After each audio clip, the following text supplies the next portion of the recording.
The City Council meeting for the City of Wheat Ridge, Colorado for August 26th, 2019.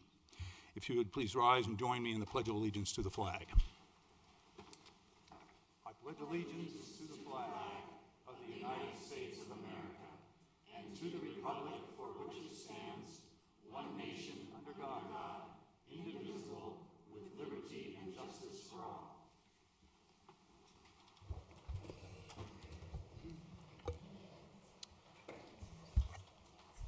Would the clerk please call the roll of the members? Zachary Urban, Present. David Keeter, Present. Amanda Weaver, Here.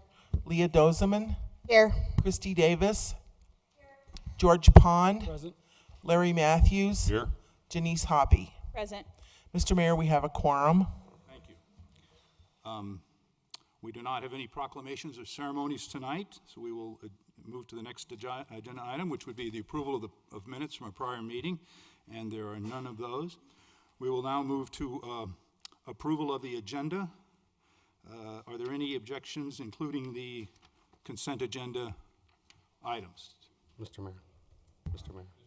Mr. Matthews? Thank you. Yes, I would like to pull out item 1A, please, as I gave you a message. Okay, we will remove item 1A for a separate consideration. Mr. Urban? Likewise. Okay, I'm sorry, Mr. Matthews beat you to it. So, with that, we will move to the through the consent with agenda item number 1A considered as a separate item after item 1B and 1C. We are now at our citizens' right to speak. This is a portion of our meeting tonight where citizens who wish to speak may come and speak on any matter not on the agenda for a maximum of 3 minutes, signing the public roster comment here, and I have several people on here. When I call your name, if you would come to the podium and adjust the microphone so that you can speak clearly into it. Give us your first name and your last name, if you would spell your last name for the record, and give us your address. You will have 3 minutes after that introduction. And our first speaker is Julia Reese and Sam Carpenter on deck. And I will apologize up front if I mispronounce your name, but I will do the very best I can.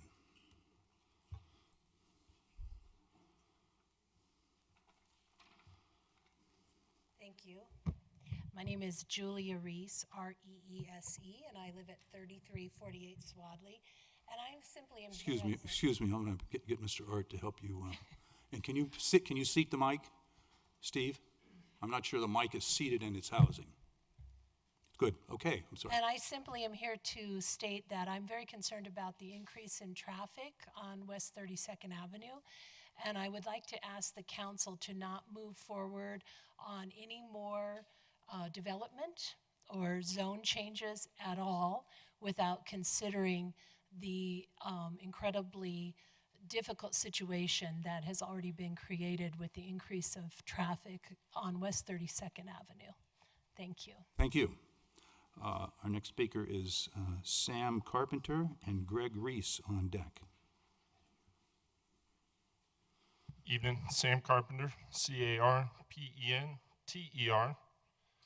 I'm also here to speak about the traffic issues at 32nd and Kipling. And yes, at 32nd and Kipling and the potentially proposed development at that corner.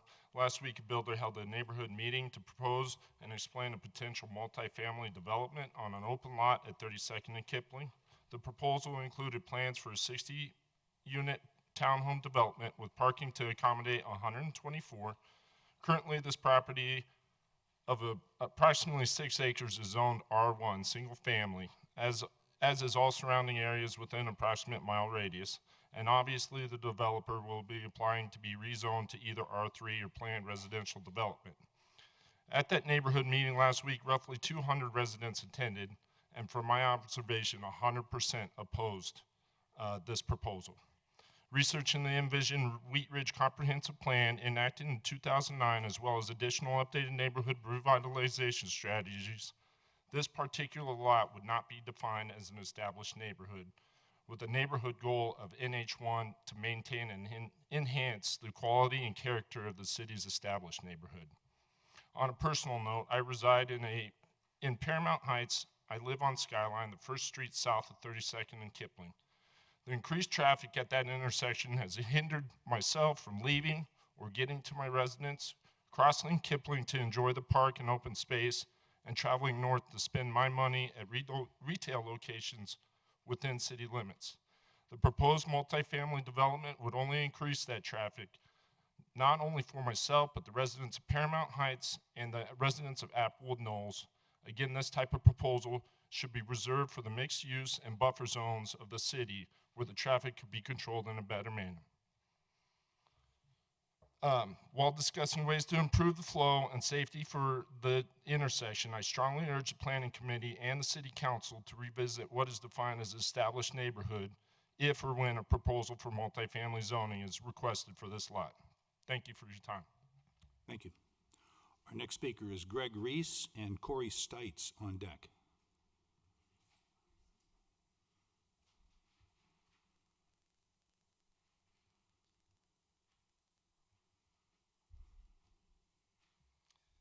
My name is Greg Reese, and I live at 3348 Swadley Street off of 32nd. And I oppose this potential development at 32nd Kipling. And with all that's going on in Wheat Ridge, I just don't see how this is going to work very well. And I would like City Council to stand up and say no.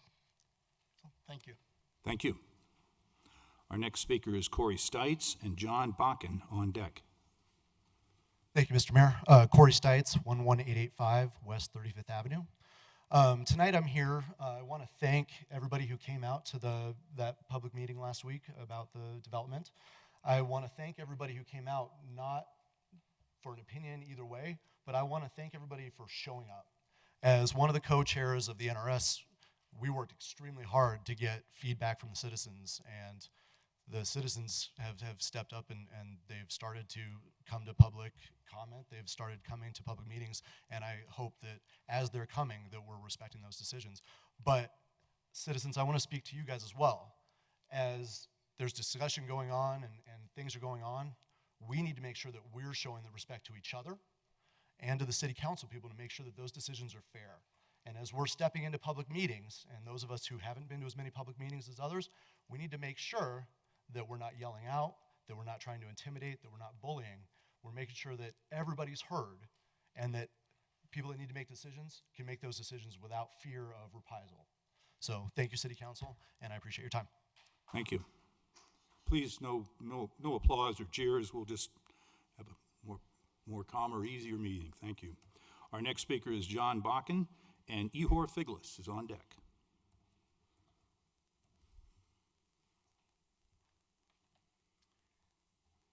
Hello, my name is John Bakken, B-A-K-K-E-N. I live at 10265 West 33rd Avenue. My wife and I chose to move to this neighborhood in Wheat Ridge from Denver 24 years ago to raise our kids and enjoy our lives in quiet, open, safe, and a comfortable atmosphere of this location.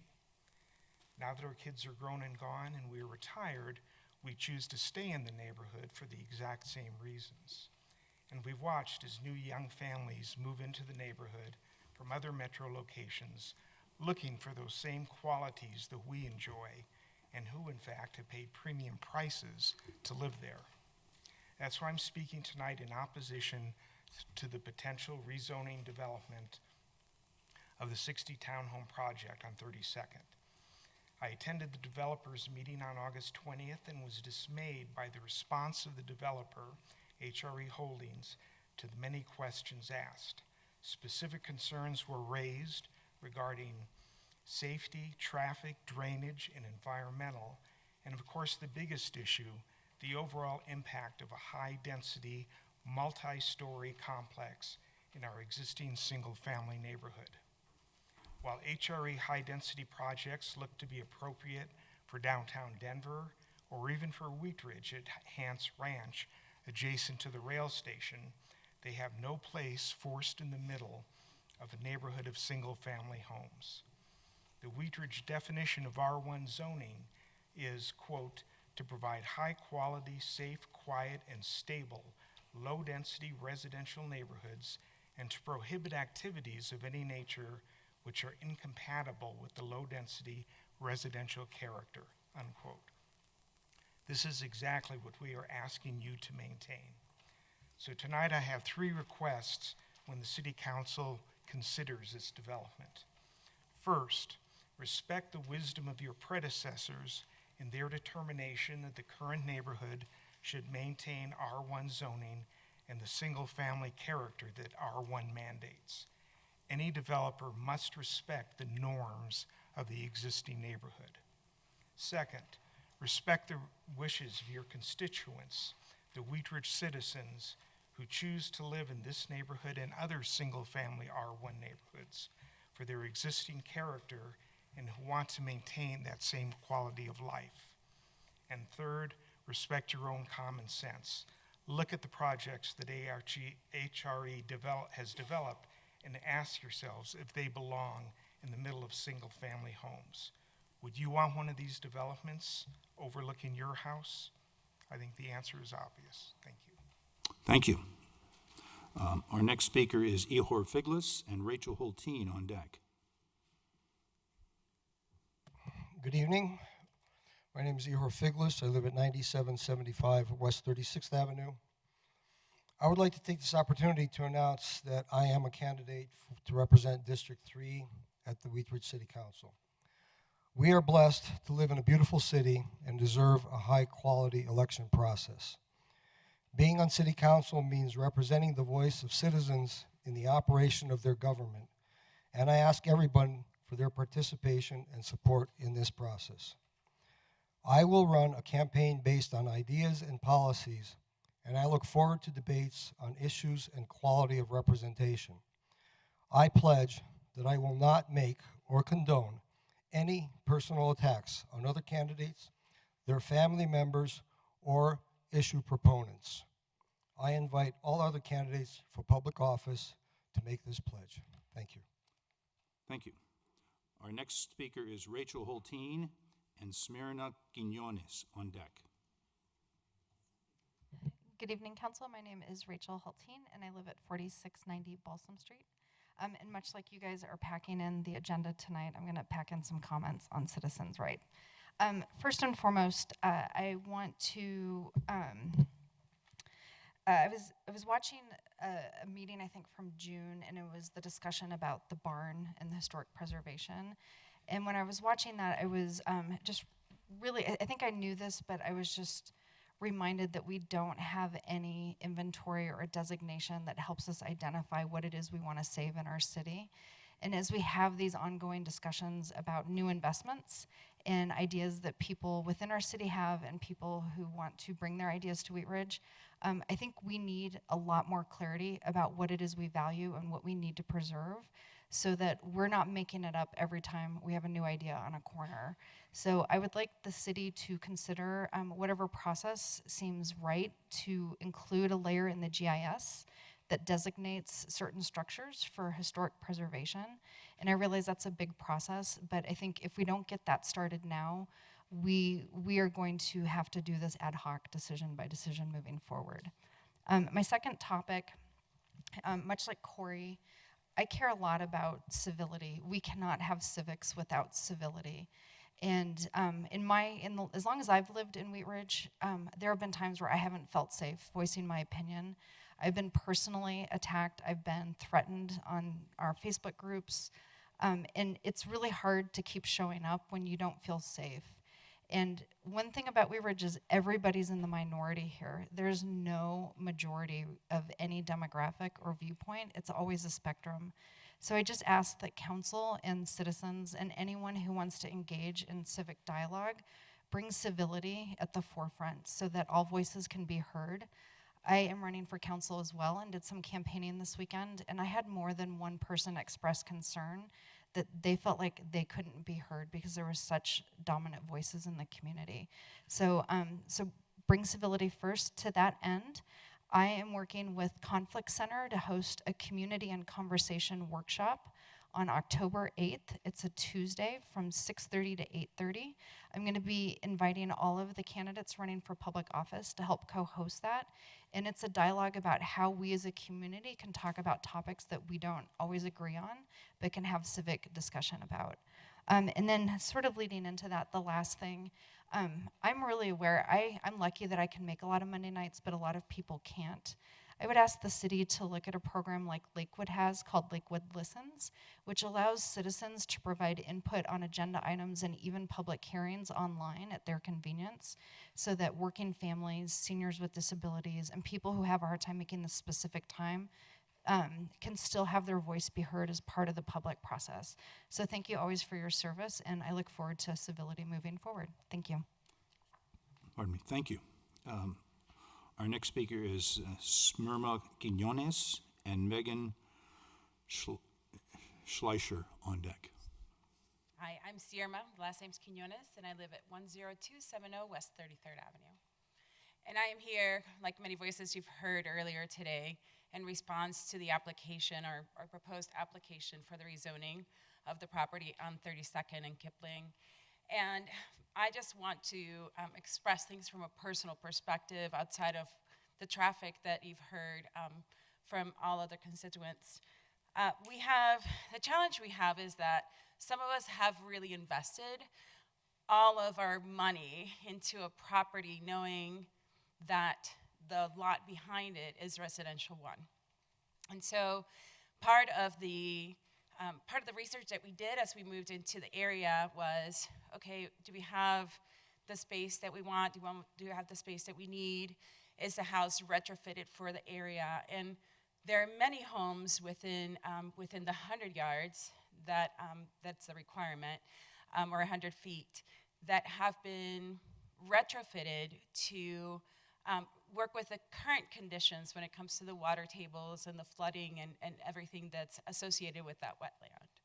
And so considering changing that zoning and adding that many homes to the area will definitely affect how the drainage will affect our structures, our foundations. And just the neighbors that I know, only 5, 6 of them that are right by my house, there's over hundreds of thousands of dollars that have been invested in retrofitting those homes. So that's just something for you to consider. In addition to this, I want you to understand that as we considered purchasing this home, it was very important that we had the space and we weren't in a high density area. I'm married to active duty military, and as we look into retiring in this home, it's one thing that we really needed that was super duper important, making sure that we had the space as my husband goes into the civilian world, making sure that he had the space and making sure that he felt safe and was comfortable and didn't have all the additional sounds of vehicles or additional noise. And that's something that, in addition to the traffic that we're seeing, a lot more traffic going through our street and on Miller because people are taking it as a side street to avoid traffic. It's something I want for you to consider as you look into the application for this rezoning. Thank you. Thank you. Our next speaker is Megan Schleichler and Joshua Myers on deck. Good evening, Megan Schleicher, Schleicher. I live at 10315 West 33rd Avenue.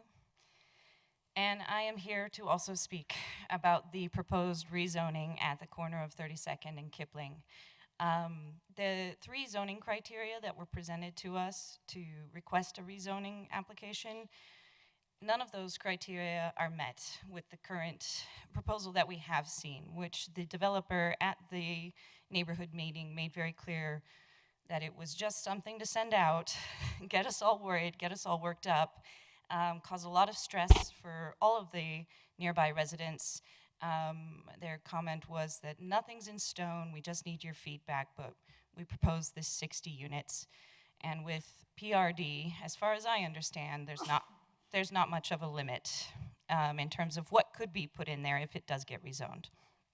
So we already know that the corner of 32nd and Kipling, the hill access doesn't help this, but it is a very treacherous intersection. I've been in my vehicle or a pedestrian standing there, trying to make use of my local amenities with my 2 young children, 5 and 2 years old currently, trying to make use of the local parks, whether it be Crown Hill or Discovery. Kipling is a very threatening place. It's not safe. Even crossing 32nd to go over to Paramount, not really accessible to us. So while there are some great amenities locally, there isn't infrastructure currently set for the residents that live there. So we like our quiet neighborhood, but man, it's tough to live where we live because we don't have what some other residents in the nearby area have because of their location and the streets that they have available to access these amenities. So we know the infrastructure is not available. We know that increased population won't be helping the traffic safety or the pedestrian safety. And then we also know that this growth has been expected, whether it be E470, whether it be the light rail plans that have been in place for decades and been worked on for a long time. All of this has been expected. And so the Wheat Ridge Planning Division has been working on a proposed plan, and R1 was the zoning that was given to this corner. Let me tell you, R1 even makes me nervous. The idea that almost 7 acres could be put into 20 houses, and the entrance or exit from that small area, it's triangle, it's a weird shape, it just doesn't work very well. And having 20 to 40, even more additional cars entering and exiting that location means more traffic on our little neighborhood roads. So I'm out this past weekend trying to help my daughter learn to bike ride without training wheels, and the whole time I'm thinking, what's going to happen when cars are racing through here to bypass the intersection at 32nd and Kipling? So I really hope we think about improved infrastructure for the current residents, let alone thinking about rezoning this intersection and putting in a new development. Thank you. Thank you. Our next speaker is Joshua Meyer, I believe, and Jenny Shaver on deck. Evening, Council. I'll be brief. My name is Joshua Meyer. For the record, I'm a resident of Wheat Ridge. I live at 8835 West 32nd Avenue, and I'd like to grant my time to my wife, Jenny Shaver. So our next speaker is Jenny Shaver and Jennifer Yates on deck. Good evening. My name is Jenny Shaver, S-H-A-V-E-R. I live at 8835 West 32nd Avenue here in Wheat Ridge. I have a couple points I wanted to speak on this evening. The first talking point, as many people have come tonight, is about 32nd and Kipling. As I said, I do live on 32nd Avenue, and I did attend the public meeting the other night, and there were about a couple hundred people here, and vastly everybody kind of agreed that I could see that they did not want this. I ask as elected officials, your role is to listen to constituents, both in your district as well as the city as a whole. So as people bring these items forward, I'd hope that you would listen to all of them, what they have to say, what their desires are. People, from what I'm hearing, do not want the high-density housing in this location. I'm not understanding what's wrong with maybe single-family homes. I know down 32nd and kind of behind where the Applewood Baptist Church is, across that north side, single-family homes are put in there. They're gorgeous. They don't have to be that big necessarily in that area, but I just don't know why that couldn't be an option versus the high-density townhomes. There are other areas to me that seem more prime to develop high-density housing, maybe the I-70 and Kipling corridor, things of that nature. I think of more down on I-25 in Lincoln. There's awesome apartments that have the full in-home gym or the gym locations with the pools. We could bring the families here and have that location right there by the Arvada Ridge Marketplace, bring them to our neighborhoods, but just maybe not in our backyards. Living on 32nd Avenue, the traffic is horrendous, both for speed and volume between the high school as well as the hospital. I have a hard time getting out of my house to go to work in the morning. I've had to leave 45 minutes early some days to try to just get traffic to beat them so I can get out to go to my work. So I'm only envisioning, like everybody's saying for their neighborhoods, that much more traffic on 32nd. It's a challenge. We've got kids on bikes. We have residents on bikes. 32nd's that massive bike path. I'm worried someone's going to get hurt. There's already been accidents and fatalities. I'm worried there'll be more. So I'm asking that you would just please not add to this volume and consider that. My second talking point is more related to the zoning on the property on Upham. I kind of wanted to clear the air on a few things as it came to my attention that my name, in addition to my mother's name, has been pretty much dragged through the mud. Yes, for the record, my mom is Janelle Shaver, the clerk.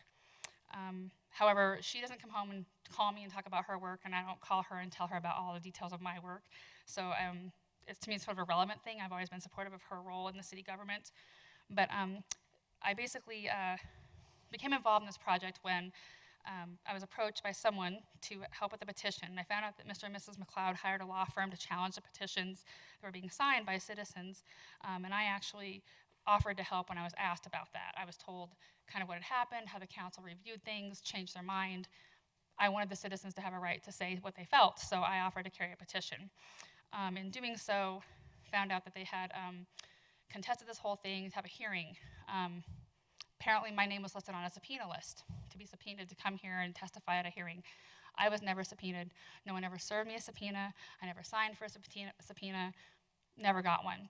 However, it was still put out there on the record that I had not showed up for a subpoena. So I was pretty upset when I heard about that. I don't understand why anybody even called me that day here. Someone could have called me at work and said, hey, we want to clear the air. Did you get a subpoena? You didn't come in. No one even reached out to me. Yet to bring my name into it is like I avoided something was kind of truly, I don't know, kind of pathetic in one instance, but then at the same time, I couldn't believe what I was hearing. Kind of to insinuate that I ignored a subpoena is insulting, and frankly, people have talked about how we're treating each other, but it was a way of bullying, and that my name has now been put out there, that I have avoided something that I was just happy to be involved in as a citizen, to get involved and give our citizens a voice. So I wasn't really happy about that, and as a native, I am a Wheat Ridge native. There's very few of us probably around still, but I am one, and I like to be involved in my community, but it sort of gives you a bad feeling when you feel like you're being kind of sabotaged or talked poorly about when you're truly just trying to represent your neighbors and give them a voice. It just didn't set well with me, and that's why I really wanted to speak about that tonight. I don't want this to discourage other citizens from getting involved in their local government, but it's sort of clear to me, like if the council doesn't vote with or for the citizens, then we the citizens become the target of the developer. And that's the case of what's happening here with me personally. So I want to just clear that out there, that whatever happens with this case, I want you to know that truly there was no subpoena given to me. If I had got one, I would have come, because I kind of go by the law. But that didn't happen. So as we move forward in these development processes, I just ask you, listen to your citizens. They elected you. They wanted you to be here to be the representative. So please take that into consideration. And I get it's not against development. I'm excited where the city of Wheat Ridge is going. I love some of the projects we have in place, but we want to also be smart about what we develop. So thank you for your time.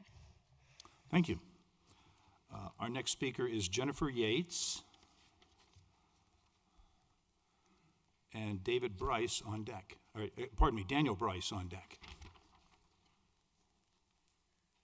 Good evening, City Council. My name is Jennifer Yates. I live at 3700 Miller Street. First of all, I'd like to agree that the property at 32nd and Kipling, I would hope that it would remain R1, as that does match the surrounding community. But this is the real reason that I'm here tonight. This is a Juul vaping device. This is so popular with our youth that it has its own verb. It's called juuling. I could use it right here and there'd be no outward signs of it. There's no vapor cloud, there's no smell. And this is being used in and around our schools all day, every day.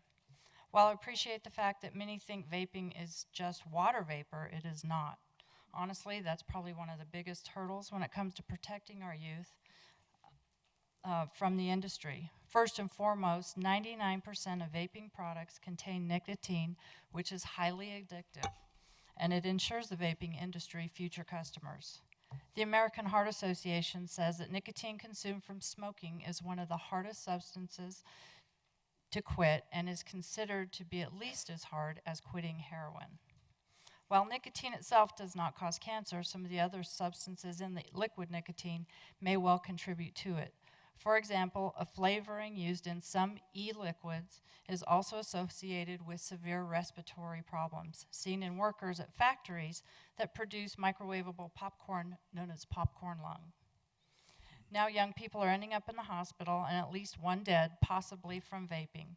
And while there are those that will say there's no proof that vaping is causing this, thanks to the lackluster efforts of the FDA, they can't prove that it isn't. 90% of underage users are supplied by their 18 to 20-year-old peers. And I hope as a community we can ensure the safety of our youth by licensing retailers and raising the legal minimum age to purchase to 21. As a mother of 3 high school students, I'm not willing to risk my children's lives on the remote possibility that this won't hurt them long term. Thank you. Thank you. Our next speaker is Daniel Bryce. Hello, I'm Daniel Bryce, Daniel Bryce, 10250 West 33rd Circle, or Avenue, sorry. 2 things. I'd like the council to consider the possibility due to traffic concerns, especially of turning the property at 32nd and Kipling into either a park, open space, or perhaps a conservation easement. The second thing I want to talk about is it's more of a question on my part as to a process. I'd like to call your attention to page 96 of the agenda tonight, item number 5, Council Bill number 132019. If you look at the prior action, it shows that the Planning Commission voted, the motion for approval failed by a vote of 1 to 6. And yet if you look at page 97, the very next page under recommendations, it says staff recommends approval of the ordinance. And this doesn't make sense to me. I don't know who this staff is.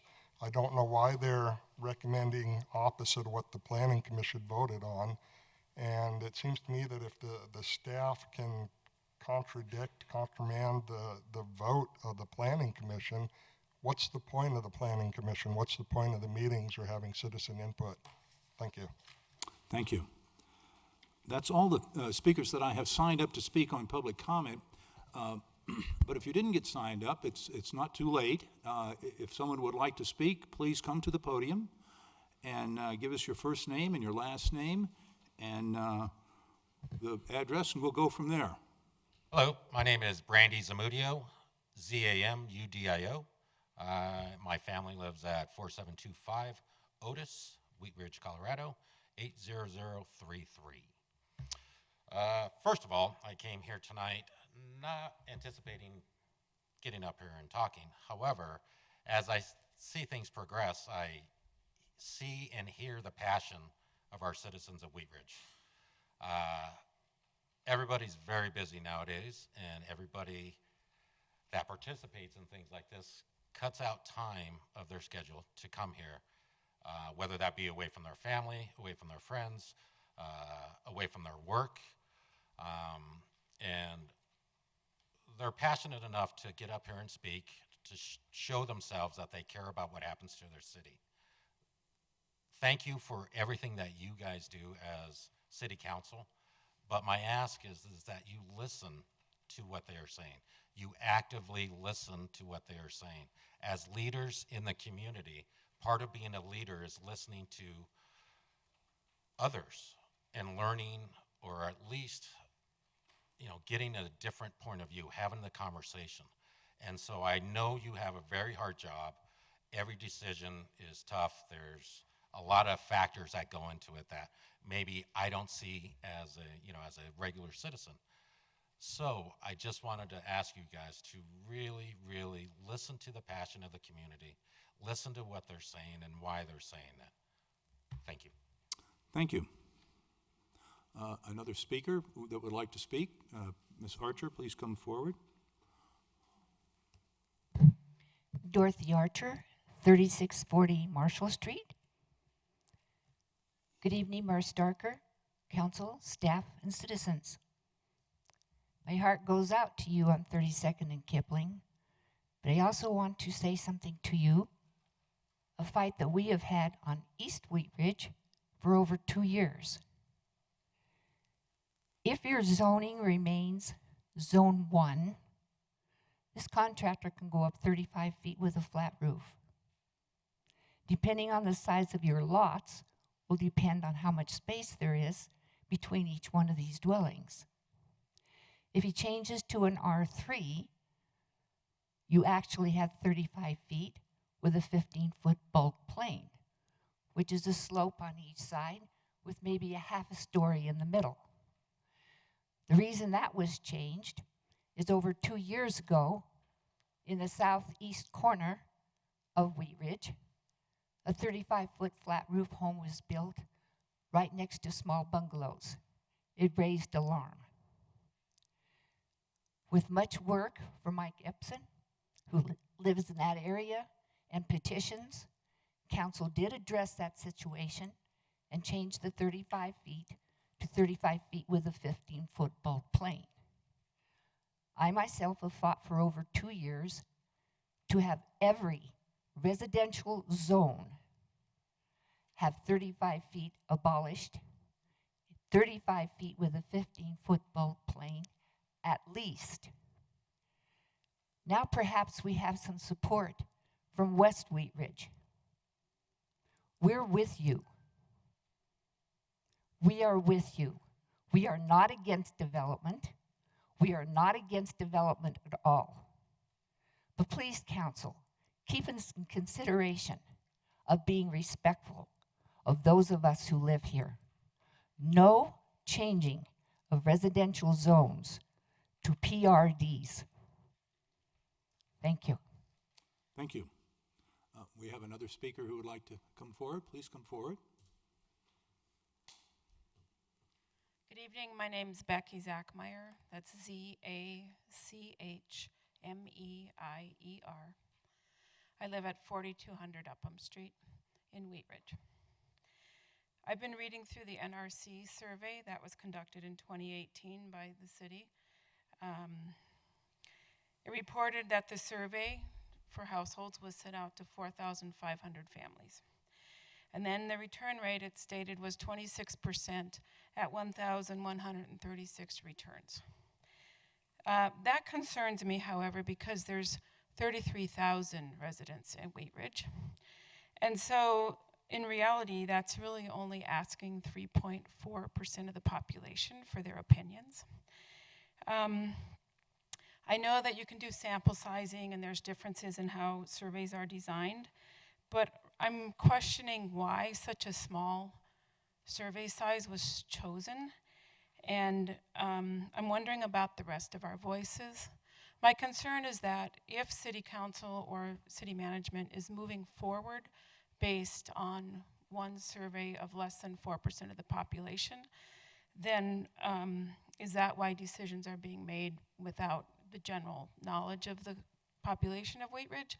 Or was that just a sample to get ready for a larger survey that actually asks the opinions of the majority of people who live here? Thank you. Thank you. Is there anyone else who hasn't spoken in a public comment and hasn't signed up that would like to come up and speak? Microphone is open. Do I see anyone else? Point of privilege. One moment, I still have another speaker. I'm Nicole McGank, MEGANCK. I live at 60 Hillside Drive, directly across the street from the proposed development at 32nd and Kipling. I wasn't planning on speaking. I just wanted to come up as part of the younger crowd that has not really been represented quite as much, and I've heard some kind of, I don't know, comments about that we aren't really showing up. Having kids, back to school time, all work, just everything. It's hard to show up. I was 15 minutes late myself, so my apologies. But you know, I own 2 small businesses in Wheat Ridge. I love Wheat Ridge, love the community. I've been here for only 3 years, but I was in the Highlands neighborhood, Lower Highlands, for 10 years prior. Things were getting so dense so quickly, and we loved it when we first moved in, and you know, some gentrification is good, but that got to be a little too much for us. We wanted this space, and I know that, you know, I'm not anti-development by any means, but we wanted the safe place for kids to ride bikes and walk to school and all of that, and I just feel like all of the density right on that corner, again, not to be, you know, beating a dead horse here, but I just wanted to voice that my neighbors, my family, and the businesses that I own, that they both support young families in the neighborhood. We're all just kind of like just urging you to please reconsider any zone change. Thank you. Thank you. It's still not too late. If anyone wants to come and speak, there's still an opportunity. Okay, going once, going twice. We will close our public comment. Point of privilege. Ms. Dozman. Ms. Dozman, please have a point of public privilege. Thank you, Mr. Mayor. I just want to address some of the comments that were made by speakers tonight, and I'm going to preface this with the quote that is in our lobby at City Hall. People create the quality of their government through participation or neglect. I love that we have a more participatory community, and something that I love the most about Wheat Ridge is how impassioned we are and how we show up and have our voices heard, and that is something that I very much respect in this community. And some of the things that have been brought up tonight have been surrounding respect and civility. Last weekend, or last Monday after study session, I was verbally attacked by a constituent, and it necessitated an officer following me out and ensuring that I got to my car. And if we all realize that being on this dais, we have to have thick skin, and we have to be making difficult decisions and having tough conversations. And in order for us to be able to do that, we need to be able to say and bring up things that others may disagree with and not like. But that doesn't mean that we can verbally or physically attack anyone. And so I just want to really elevate the conversation in this community, and I want to thank all of you for coming and speaking and participating in your government, and because this really is, you did elect us, and we are here to represent you. And if you would like to call me, email me, I love talking to constituents, but I expect respect, and I know that you expect respect from me as well. So thank you. Thank you. Okay, we will move on to our business agenda. Item number 1, consent agenda. Mr. Keeter, would you please introduce agenda item number 1B and 1C, please? Thank you, Mr. Mayor. Item number 1B, motion to award the purchase of and subsequent payment for 25 mobile data computer replacements in the amount of $80,100 to PCN Strategies in Washington, D.C. for the annual scheduled mobile data computer replacement. And item number 1C, motion to approve payment to Insight Public Sector in the amount of $77,485.40 for the annual renewal of the Microsoft Enterprise Agreement. Thank you. Will you please provide a motion for agenda items 1B and 1C? I move that we approve consent agenda items number 1B and 1C. Second. There's a motion and a second. Would the clerk please poll the council? Motion carries 8-0. Thank you. Mr. Keeter, will you please introduce agenda item number 1A? Thank you. Item number 1A, resolution number 44-2019, a resolution approving an intergovernmental agreement between the City of Wheat Ridge and the Wheat Ridge Urban Renewal Authority providing for an annual contribution in the amount of $300,000 through 2024. At issue is an intergovernmental agreement entered into in between the City and Renewal Wheat Ridge in order to establish the rights and responsibilities of the City and Renewal Wheat Ridge with respect to 1, operational assistance, and 2, funding for urban renewal activities, expires on December 31st, 2019. Renewal Wheat Ridge is requesting that City Council extend the IGA for a 5-year term through December 31st, 2024. Thank you. May I have a motion, please, on agenda item number 1A? I move to approve resolution number 44-2019, a resolution approving an intergovernmental agreement between the City of Wheat Ridge and the Wheat Ridge Urban Renewal Authority, providing for an annual contribution in the amount of $300,000 through to 2024. Second. We have a motion and a second. Do we have discussion on the motion? Mr. Matthews. Thank you, Mr. Mayor. I know we went over this a little bit at study session, and then I kind of reviewed the actual finished document and what was going on here. I do have a question. This doesn't address exactly from what sources, and I would like some discussion on where that $300,000 is coming from, and is it retroactive or just going forward from Is it changing any past agreements that have already expired? How does that process really work? Where do the funds come from? I'll answer that question first. The funds come from the general fund. So the general fund, the city's general fund. So all the revenues that come into the general fund, which are many, primarily sales tax, it's a payment from the general fund and a check sent to the Urban Renewal Authority. So in the past, where they've gotten funds from specific projects, that no longer applies? No, they still get funds from specific projects also. So they get additional money other than this? They do. If there's increment being generated in certain urban renewal areas, they are getting some property tax increment. I don't know those exact numbers. This money was always, at least in the past, given to the Urban Renewal Authority for their operational expenses. They have the Urban Renewal Authority as a board has their own legal counsel, so it pays for any legal fees for their attorney, and then any operating expenses that they may have throughout the year. The property tax incremental revenues that come in are used on special projects, and they have examples. And I know Ms. Davis is on the Urban Renewal Authority. She could probably speak to some examples, but the Urban Renewal Authority has paid for lighting on 38th Avenue, a traffic signal at 32nd and Xenon, a few other projects too. So those funds are spent on actual projects. The $300,000 is for operational expenses.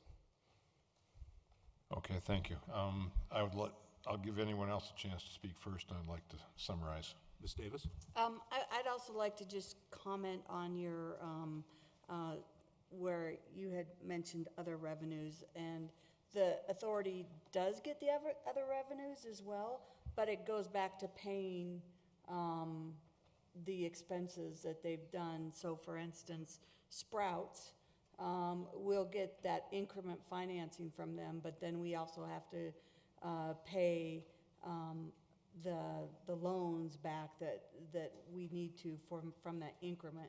So it's not just like we're getting other revenues in and stockpiling it.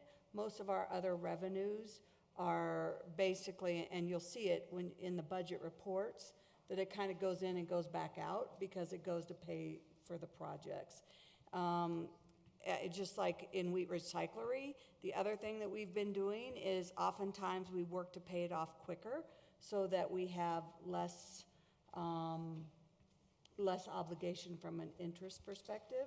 So like for instance, Wheat Ridge Cyclery was paid off earlier where we could have just paid a certain portion, had that portion go to something else. We've always paid things off quicker. So although it sounds like we have other revenues, we also have the expenses that have paid for some of these urban renewal development areas. In the past, I recall, and I believe even Wheat Ridge Cycler was one example of this, but if something was paid off in 7 years, you were given permission to keep getting your increment for the full term of the 20 or whatever years Actually, that it we went gave that forward. back to the city. Any of the other projects that you've been keeping that after you've paid off? I think most of them, from a sales tax perspective, we've written it that when the sales tax is done, that we don't collect anymore. Is that right, Mr. Goff? Correct. The sales tax comes back. And then- How about the property tax ones? Property tax stays with the Urban Renewal Authority. You're correct. So that's what I'm saying. After they pay that off, then they keep getting extra income. For the 25 years, that's allowed by state statute. Yep. Okay. Well, I was against this at study session because I don't believe in giving people budgets out 5 years when we have no projected need or whatever, but that was my point, and I wished to make sure that people understood how the process works a little better. Thank you. Do we have additional discussion on the motion? Mr. Urban. Thank you, Mr. Mayor. I had a question for the city manager. With the operational assistance aspect of this, is the funding for the operational assistance separate from the $300,000 in addition to the $300,000, or does the $300,000 cover the operational assistance costs of the employees and salaries of those individuals? We don't charge the employees salaries to the Urban Renewal Authority. It's the general fund still pays for. Steve Arts, our economic development manager, pays for those, but it does, again, it pays for all the attorney fees and any other operational expenses they may have. Such right now, they're paying for a cleanup of the site at 38th and Yukon. That was a contaminated site that the Urban Renewal Authority purchased several years ago for the Corners project. So they're still paying for the cleanup of that. Any other fees, any other expenses that the Urban Renewal Authority has. And Mr. Art's here, if he can speak to it too, if I'm missing anything. We have many of them. The sanitation line on Upham Street, the improvements from on 44th from Upham down to Wadsworth for those sanitation improvements. Next year we'll be paying those bills off. We have consultants. We have been working with the county assessor for the last year and a half on trying to figure out exactly how tax base and increment are calculated. So we have a consultant on board helping with that. Mr. Matthews, to your question, Wheat Ridge Cyclery is currently the only obligation that we have relieved that obligation that we have to them. So all the other ones are ongoing. Perrins Row is our first one. We're still paying off that one. Thank you. Mr. Urban? I had a question for Steve Art regarding the Urban Renewal Authority and whether or not the funds that are derived from this contract are those used as a source of income for any outstanding debt or loans by the Urban Renewal Authority? No, they are not. Unless you would consider the 38th and Yukon Court that Mr. Goff referenced, the cleanup of that. We do have contracts on that and not an obligation to clean that up for the citizens of our city so that we can have a clean site. But no TIFs are being paid from that. Not necessarily TIFs, but I think it was in 2006 or 2007 when this agreement was initially authorized. There was some indication of a First Bank loan that was being taken out, and this contract provided a source of income for that loan. And that was prior to me starting, but from what I understand, and maybe Mr. Goff can assist with that also, that was to do the Town Center North, where the 2 new apartments in the 3rd Ridge House will be built. The Urban Renewal Authority did purchase those lands from private property owners, remediated that again. There was contamination on the site, not only asbestos and lead-based paint, but there was underground contaminations. The Urban Renewal Authority used those funds to remediate that site, and then also put all that infrastructure in the ground to allow for the creation of 133 new affordable units for seniors in the community. Thank you. And then, I don't know if the appropriate question is to either the city attorney or to yourself, but under Part C, salaries and procedures, item number 2, it doesn't appear to be much different from item number 1, and so I'm curious as to why both items number 1 and 2 under Section C, salaries and procedures, is listed. The first one says, salaries of the executive director of the authority shall be established by the board of commissioners of the authority. And then the second one says, salaries and fees of all other employees and consultants experts established by the board of commissioners of the authority provided, and it goes on from there, but it's all the same. So I'm not sure what the...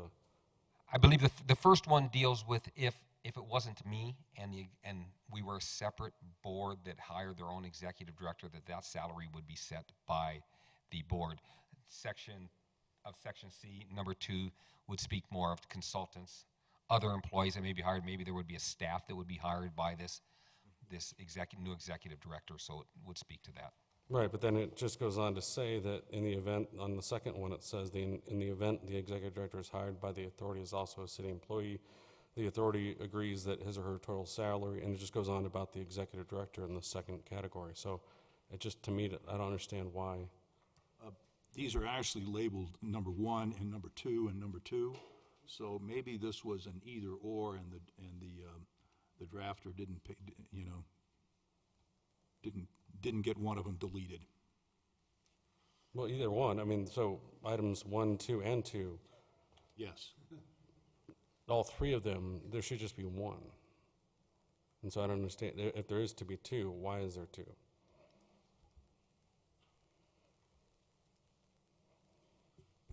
Maybe Mr. Dahl, can you bring any clarity to this issue? I'm thinking, just looking at this firsthand, but I'm thinking that probably the fix is to take the last sentence of on the page, any authority employee may be included in benefit programs, add that to number 2, and then get rid of the second number 2, and then you've probably done it. That takes care of the twice saying all other employees, which I agree with Councilmember Urban, doesn't make a lot of sense. The last sentence there, I think, is not found elsewhere on the benefit programs. So if you move that up to that second paragraph and got rid of what's not needed in the third paragraph, then you'd be there. And What about the the part in the second paragraph that talks about the executive director. I don't understand why that's in there.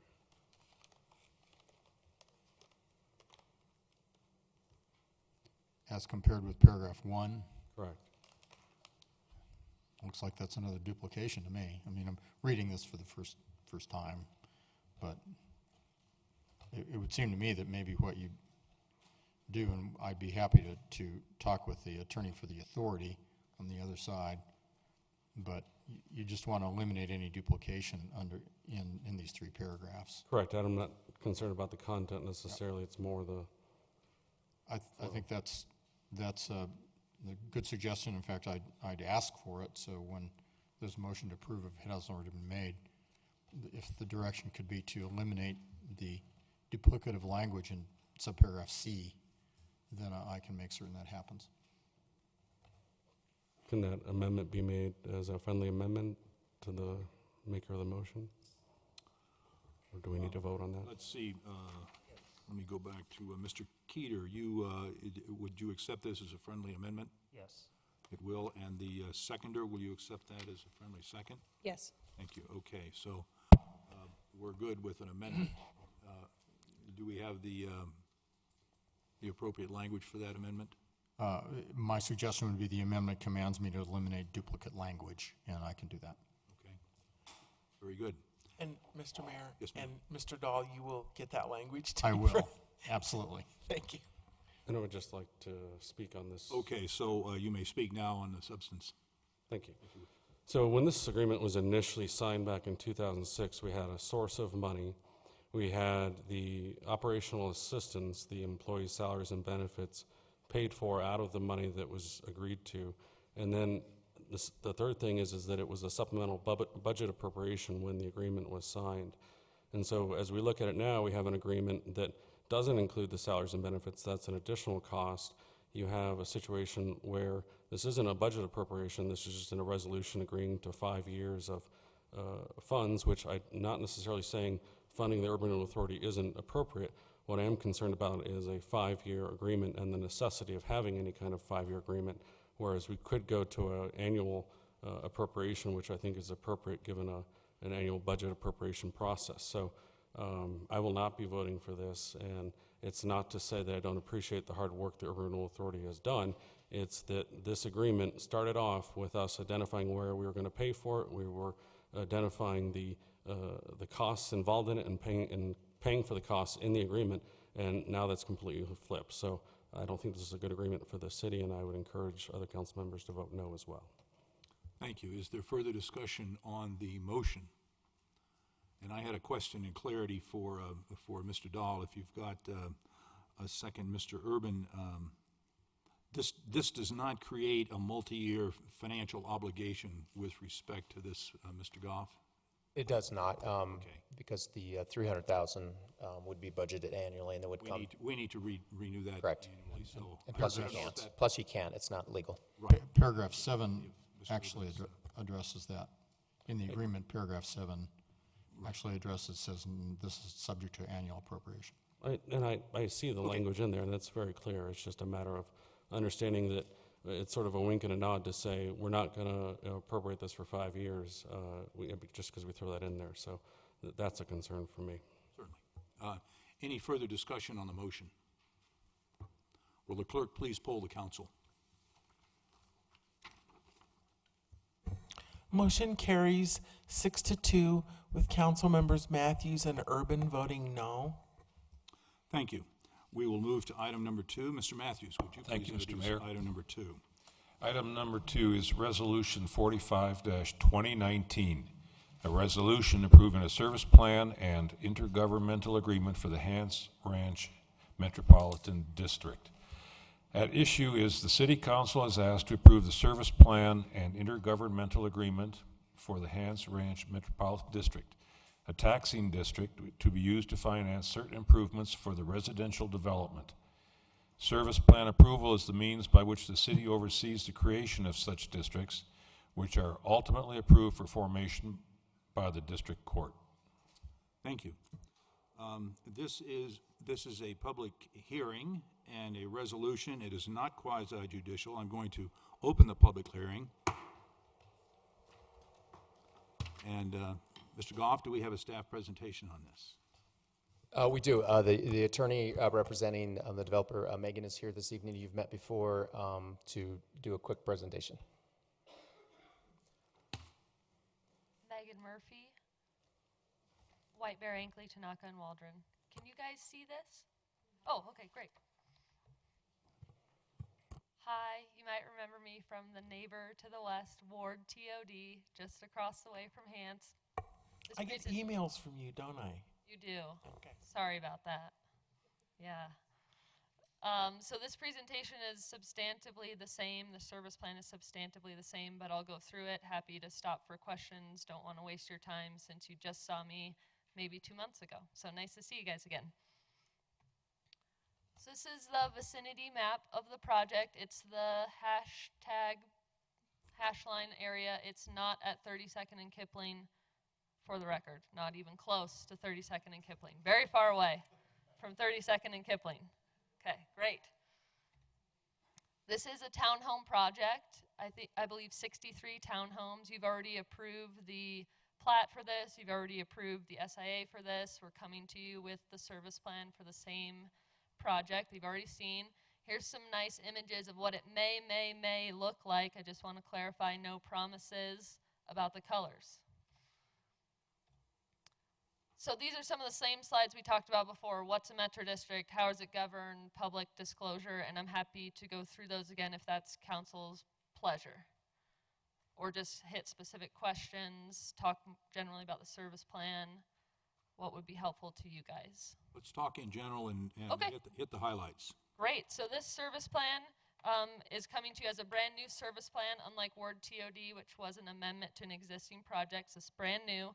The debt limit proposed is $6 million. It's got the same 60 mils for debt that you saw with Ward TOD, and the other project's escaping me that you approved last fall, Yarrow Gardens, also had the same mill levy structure. It's Gallagherized from January 1, 2018. It's a 40-year debt term. The projected cost for this project is $1.8 million in public improvements. But let's get to the fun slide about what else you guys get for approving this project tonight. Hang tight. So this project had an SIA that required the developer and the city to work out a reimbursement, and we've changed the terms of that if the service plan is approved tonight. Sorry, you go ahead. You got, okay. So under the SIA, the city would have paid up to $241,000 in reimbursement to the developer. If the service plan is approved tonight, that deal changes where the city doesn't reimburse the developer at all for additional drainage improvements that the city requested off-site, and instead the city pays or provides a credit of up to $84,000 for a Tabor Street pipe, which just, I'm not an accountant, but the numbers are a better deal for you with the service plan compared to the cost of reimbursement. But I'm happy to answer questions about this. Okay, we're gonna hold off on questions of council until okay. you're done with your presentation. Are you? I'm wrapped up. This is You're the wrapped last up? slide. Yeah. Okay, before we go to questions of council, I want to go to public comment. And I have two members of the public signed up to speak that I would like to invite to speak. First, our first speaker will be Megan Murphy and Matt Kavanaugh on deck. Are you Megan Murphy? Okay, well, we're going to... And Matt Kavanaugh is my client. Matt Kavanaugh, would Mr. Kavanaugh like to speak tonight? Okay, thank you. Then... Mr. Mayor? Yes, ma'am? I have a question of Ms. Murphy for the minutes. You did say it's 1.8 million in funds for improvements. Yeah, I have a more detailed number. But the slide says 243.1. Oh, we're talking about two different sets of public improvements. So the total public improvements for the project are approximately 1.8 million. Okay. This is a different pullout from that. Okay, I just want to make it clear in the minutes. Okay, great. Thank you. Thank you. Okay. Then, yes, ma'am? Do you wish to speak? Okay, please come to the microphone and give us your name. I guess I should have.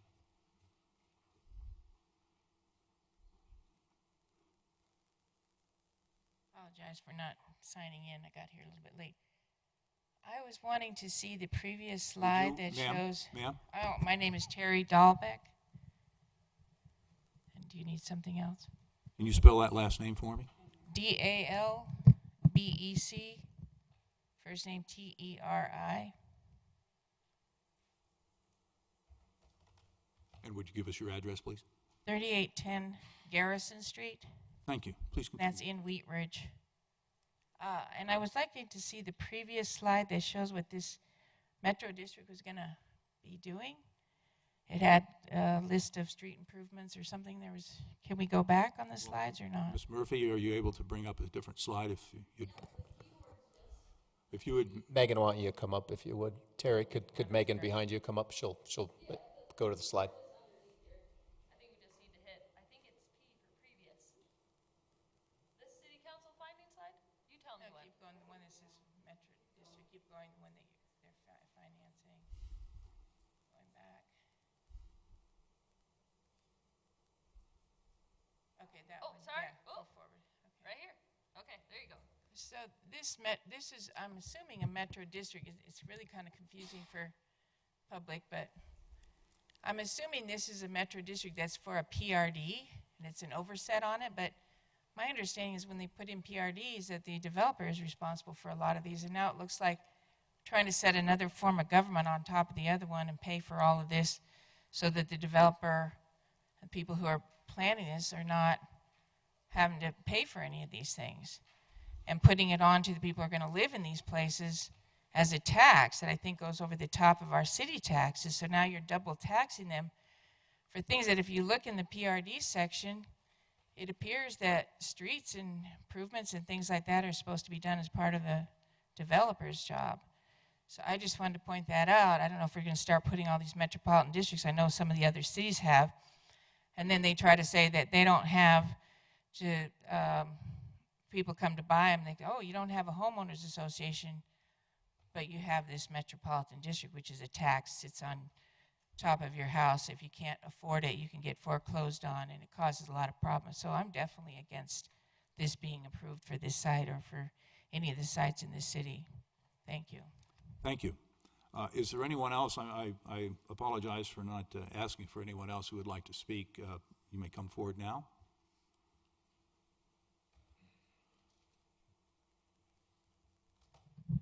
Raleigh Sorrentino, Sorrentino, 4175 Teller Street. I'm just here, some people are questioning, and I am too, if this lady could please explain more specifically where this is, where Hance Ranch is, show us on the map where it is. I have a question along with some other people in the audience. So she could just explain the location of this and definition of Hance Ranch. I'd appreciate it. Thank you. We will have Ms.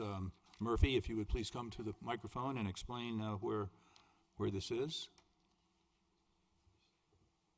So it might be a little bit hard to see on here, and I apologize for that, but this project is located at West 52nd Avenue and Tabor Street.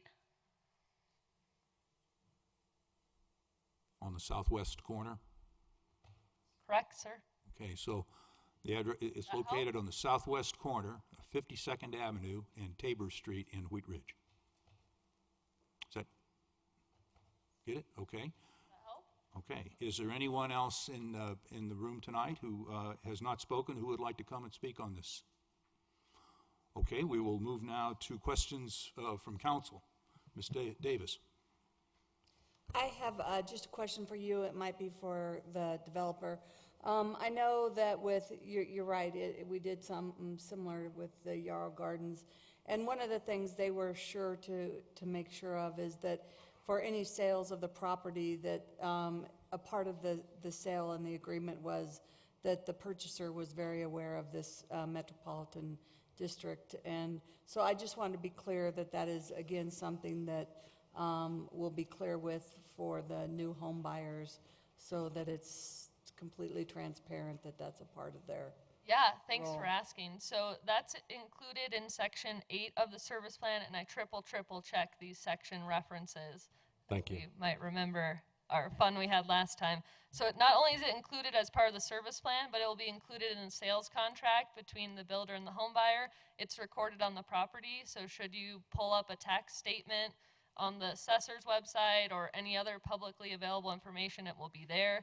We file documents with the district court. We file documents with the Special District Association, which can be found just by Googling.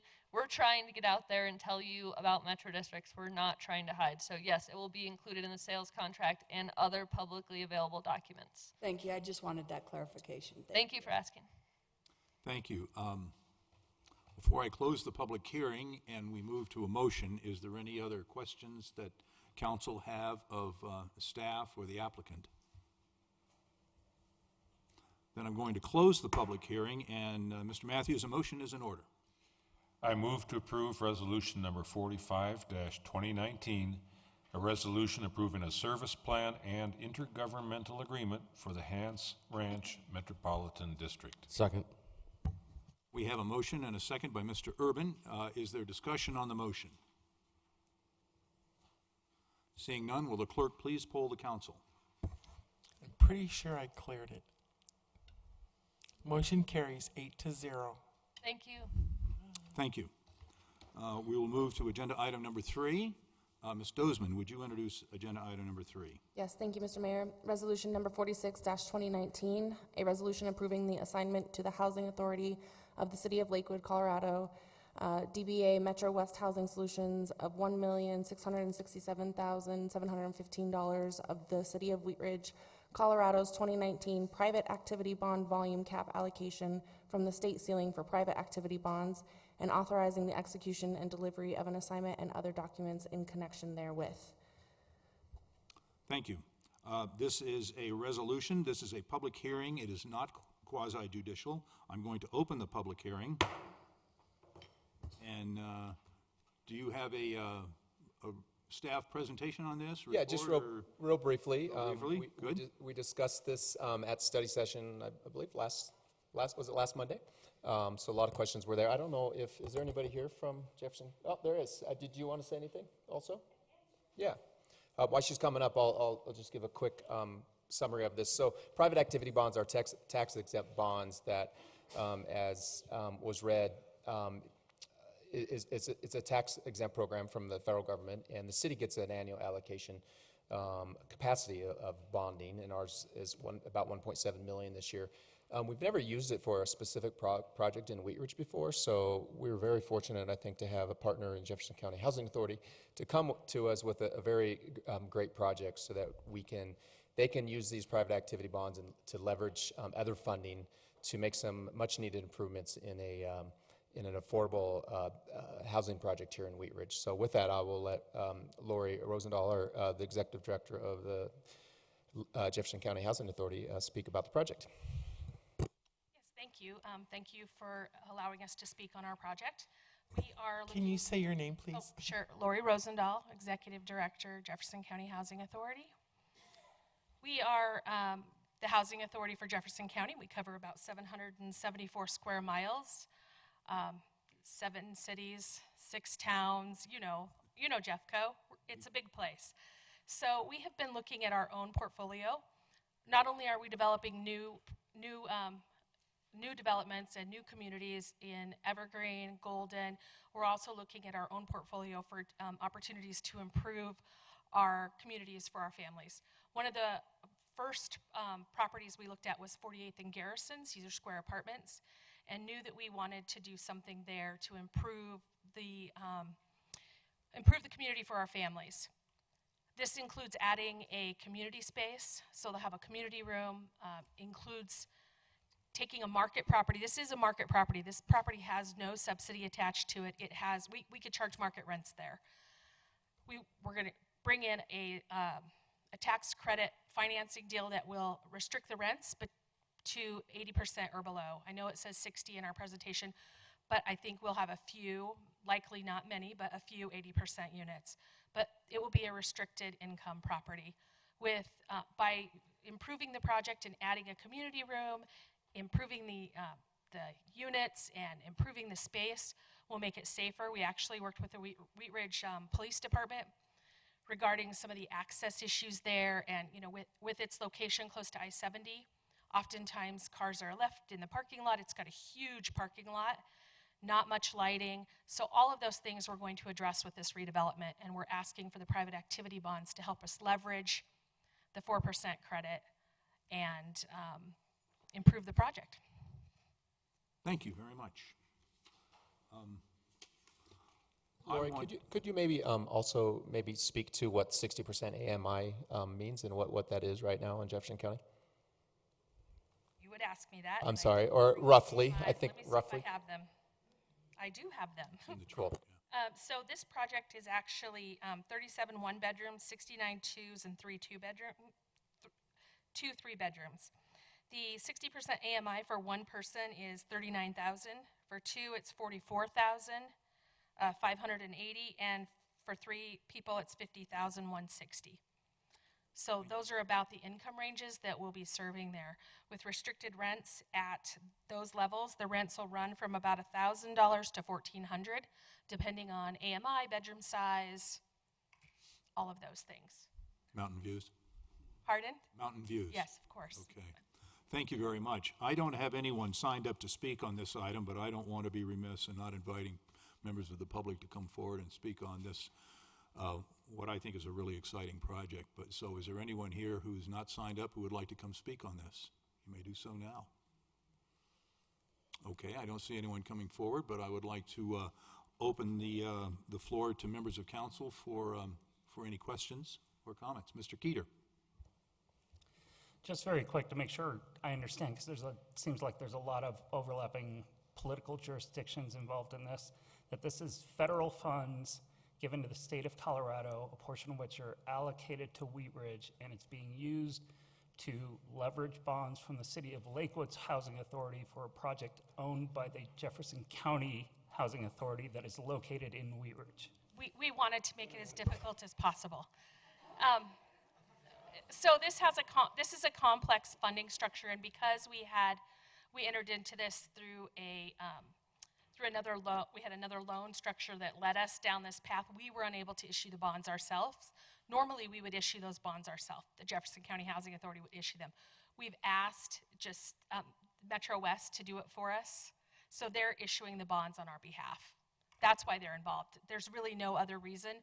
They're just doing us a favor and issuing the bonds for us. Since we couldn't do it ourselves, it saves us giving the bonds back to CHAFA or giving them to the state and going back to the state and requesting a no guarantee that they would come our way. I mean, once you turn your bonds back to the state, they can go anywhere. It's really not the local jurisdiction's decision anymore. Thank you.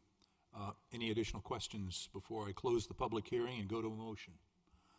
Okay, I'm going to close the public hearing. Ms. Dozeman, a motion is in order.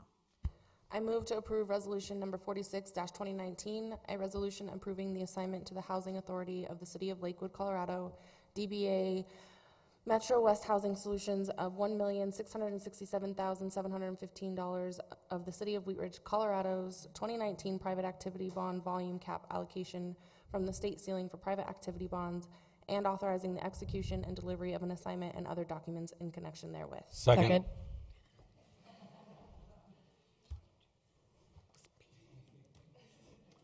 Second, Ms. Weaver. That's the mayor's call. Okay, we have a motion and we made a decision on the second. Is there discussion on the motion? Mr. Urban.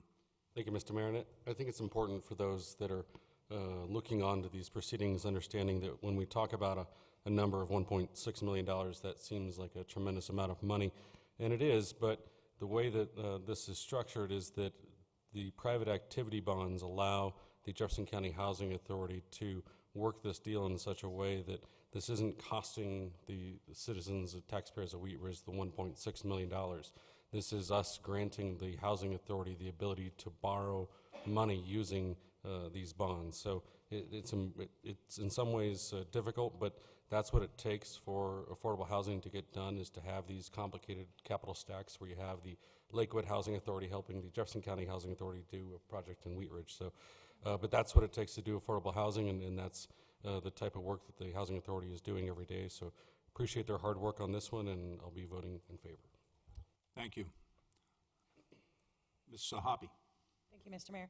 I'd also like to note that, we had a presentation at a study session a couple of months ago, and I know a lot of us are concerned about how we are able to make sure that we have a diverse housing stock in our community, and that affordable housing is a part of that. And one of the suggestions was to maintain the affordable housing that you already have. And so this is really an excellent project that they're bringing to us for us to be able to maintain affordable housing in our community and at an upgrade. So I'm very appreciative. Thank you. Additional discussion?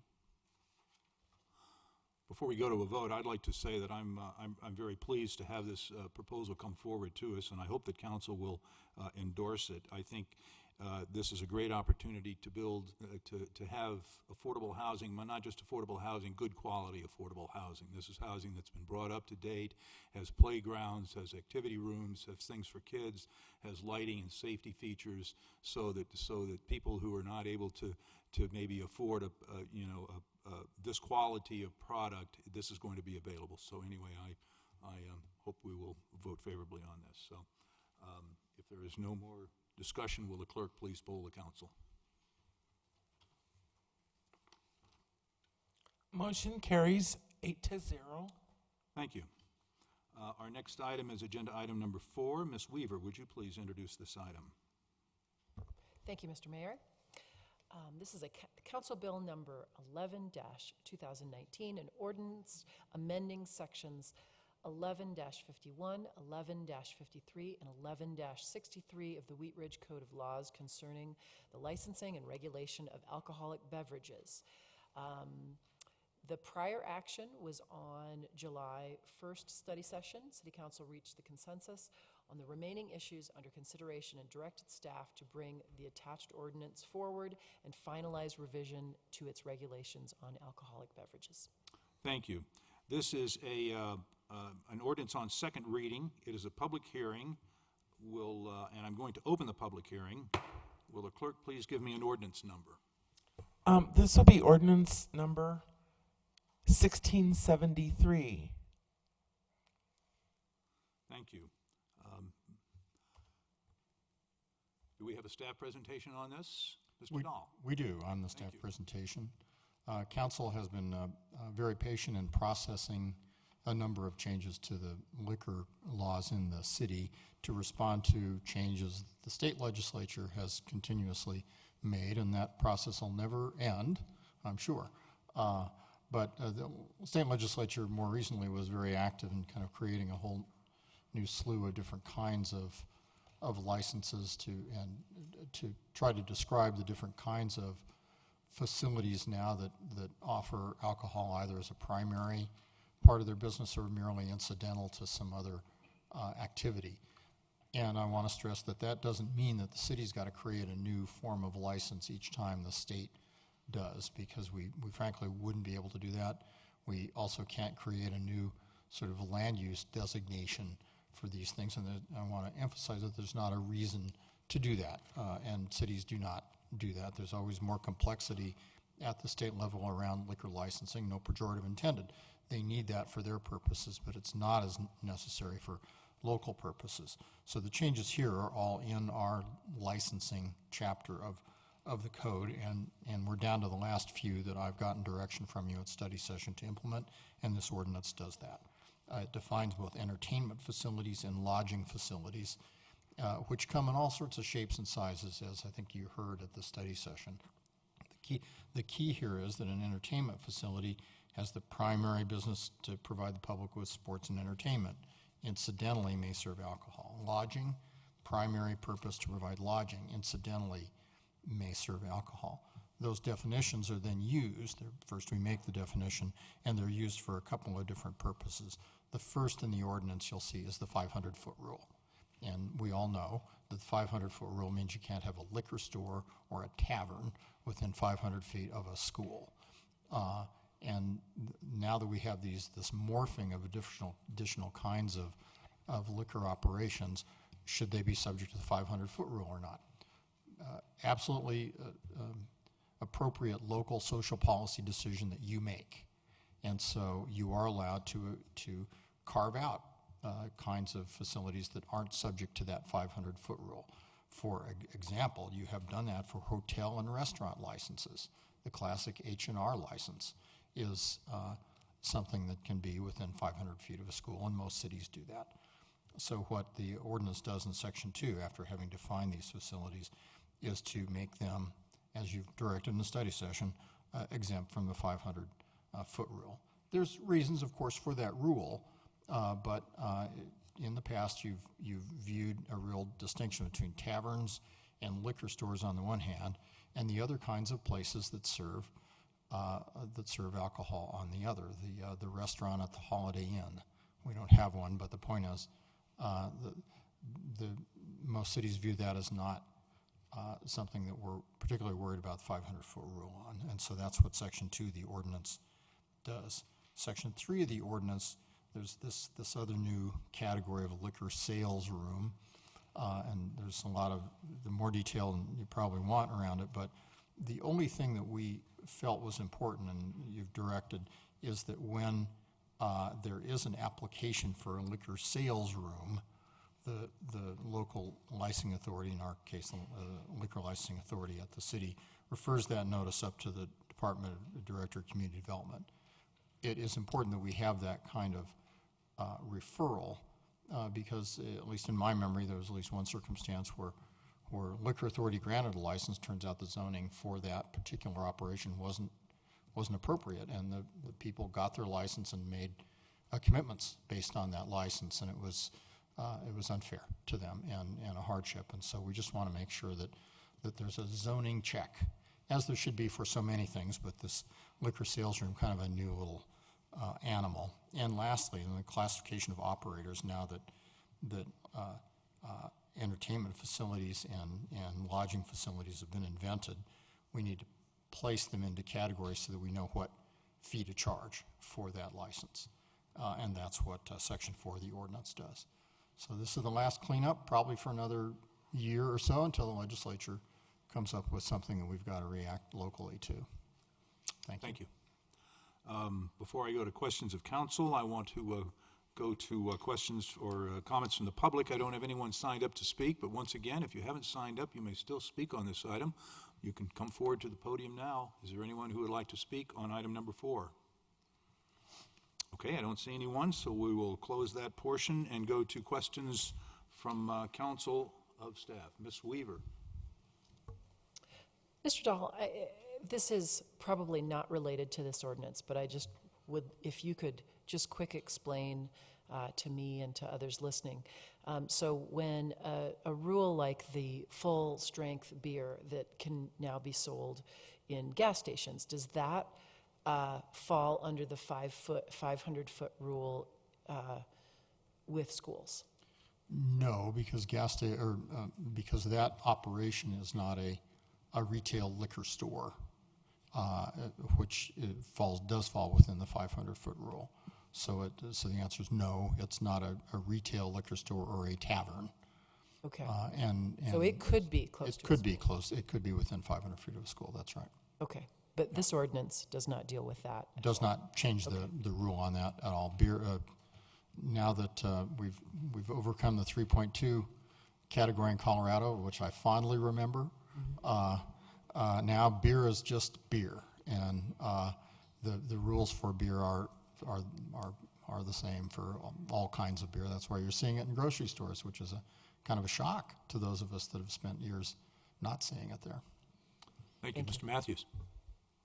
I think along the same lines of what Council Lady Weaver was trying to do is just as clarification. I believe we're just trying to mesh in with the change in state laws here, and this isn't something that we're just kind of taking on all by ourselves. We're just trying to make sure that everything meshes together with the new state laws. That's exactly right. That's a good characterization. Thank you. Before I close the public hearing and ask for a motion, is there any more questions of staff? Then I'm going to close the public hearing, and Ms. Weaver, a motion is in order. Thank you, Mr. Mayor. I move to approve Council Bill number 11-2019, an ordinance amending sections 11-51, 11-53, and 11-63 of the Wheat Ridge Code of Laws concerning the licensing and regulation of alcoholic beverages on second reading, and that it take effect 15 days after final publication. Second. We have a second by Mr. Keeter. So is there discussion on the motion? Seeing none, will the clerk please poll the council?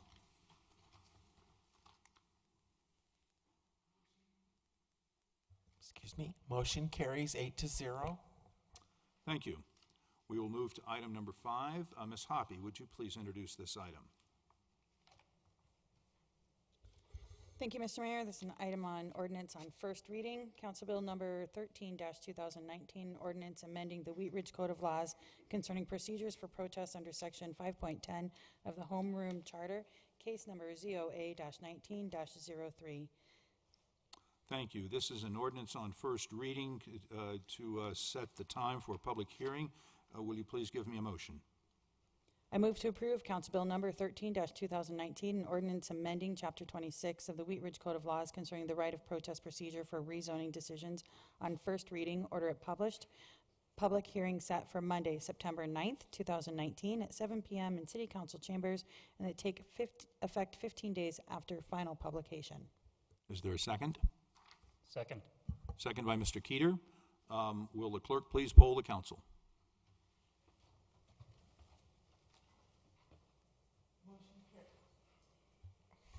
Motion carries 7-1 with Councilmember Urban voting no.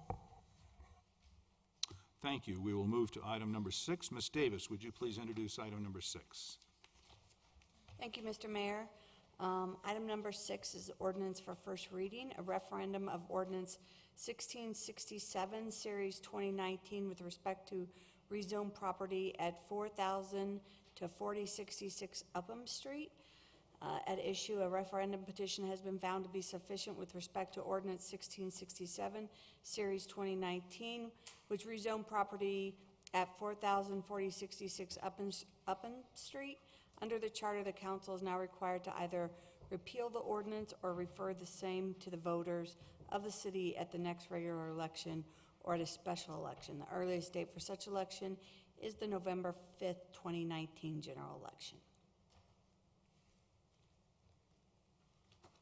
Thank you. Mr. Goff, did we have any report on this?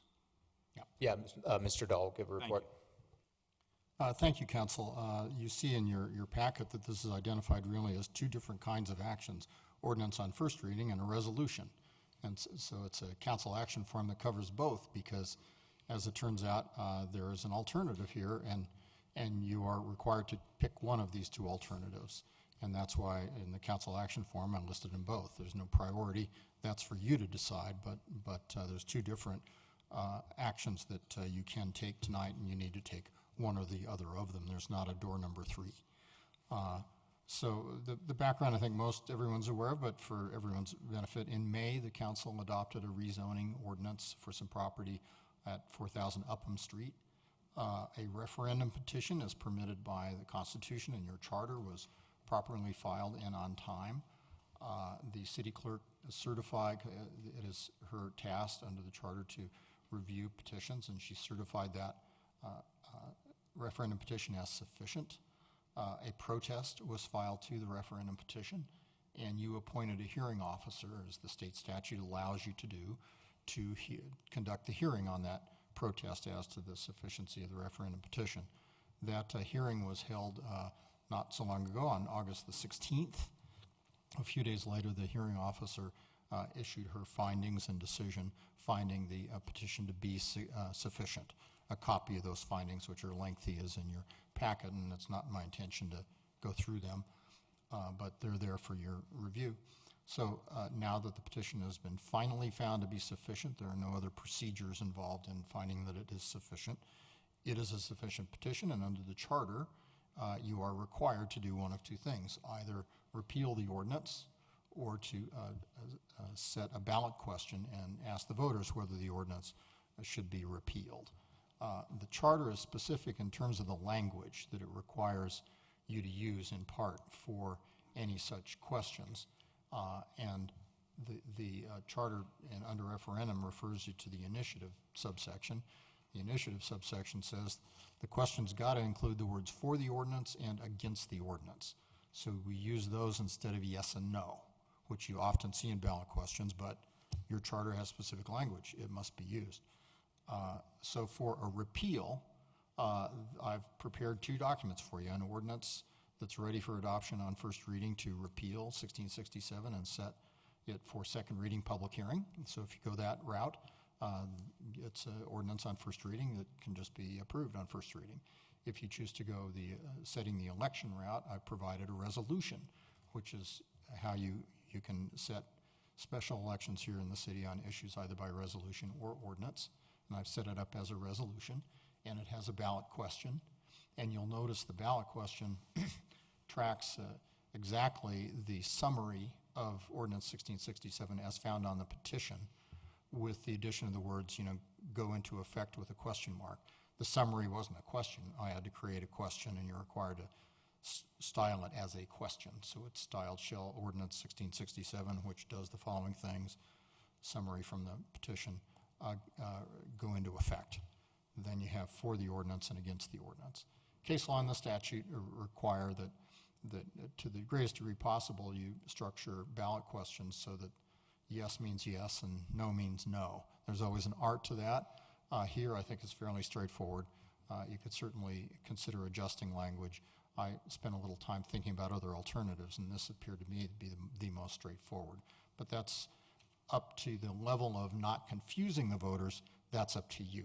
But it is my job to prepare a draft for you, and I've done that.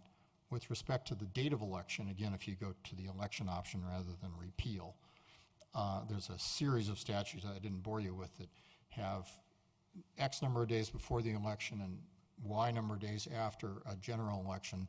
You can't have a special election in that zone, and we're almost at that zone. In fact, we are now, but you can have your special question at the same time as the general election. Of course, we have one on November 5th.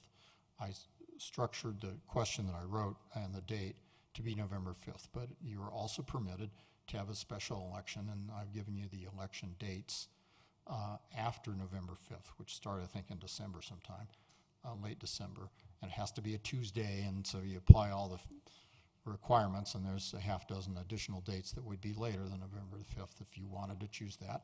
And your charter lets you do it. The charter says when you get a sufficient referendum petition, if you're going to send it to election, it has to be at the next regular municipal election, which is November the 5th, or at a special election, says the charter. So that's a thumbnail sketch. You are required to take one of these 2 actions, and be happy to answer any questions after you've taken any public testimony. Okay, thank you very much. We will go now to public comment on this, and I have one person signed up to speak, Kathy Havens. If you would like to come forward and adjust the microphone and give us your first name and last name and your address. Kathy Havens, Havens, 7060 West 39th Avenue, Wheat Ridge. I'm here tonight speaking for Judy Capra, who carried the petition, sponsored the petition, and worked her heart out getting the petition passed. I also carried petitions, and I carried those petitions in several different places, and I talked to a lot of people. Frankly, about 90% of the people that I approached signed, or at least 90% of those people who were Wheat Ridge residents. There were a variety of different ages, people much older than I am, actually, and people much younger who signed. And what I heard over and over was, we love our neighborhood, we've left the Highlands. I heard that quite frequently. I was surprised at that. We left the Highlands because they were building things just like these townhomes in our neighborhoods. We had no place to park, we didn't have sidewalks, we had difficulty getting our kids to school. The traffic was tremendous. Traffic is the biggest reason that I came upon for signing the petition. When we increase density, we increase traffic. There's been no traffic study done for this. There were several traffic studies done in the early 2000s, and I think the latest one, 2013, regarding 44th and Upham, where we now have the senior housing with, I think, 100 more units to go in, quite a few more units. There hasn't been any traffic study done regarding these 38 units. Apparently, the city doesn't have the necessary resources to do traffic studies. In fact, the traffic studies that were done by private agencies on behalf of various builders. I think at the very least, you owe the citizens who live there and have relied on their zoning a traffic study, and an independent traffic study at that. The other problem is the planned development. It makes it sound, my goodness, we're going to do a beautiful, beautiful development and everybody's going to have access to a golf course and a swimming pool. No, planned residential development is just a way to sneak around the rules required for R1 or R2 zoning and build high density. That's all it is. At least that's all it is here in the city of Wheat Ridge. I would hope that you would reconsider this. I would hope that you would consider the 2,000 plus people who signed petitions. I would hope that maybe you'd each spend a day down at the rec center or over at the senior center or just on the corner of 38th and High Court by the bike store. I've spent time on all three of those corners, and trust me, you're going to learn what people are thinking about. And it's not going to be young people, old people, middle-aged people. It's going to be the full citizenry of Wheat Ridge, and they're more than willing to talk, as was evident tonight. Thank you. Thank you. Ms. Havens is the only speaker I had signed up. Is there anyone who hasn't signed who would like to speak at this time? You may come forward.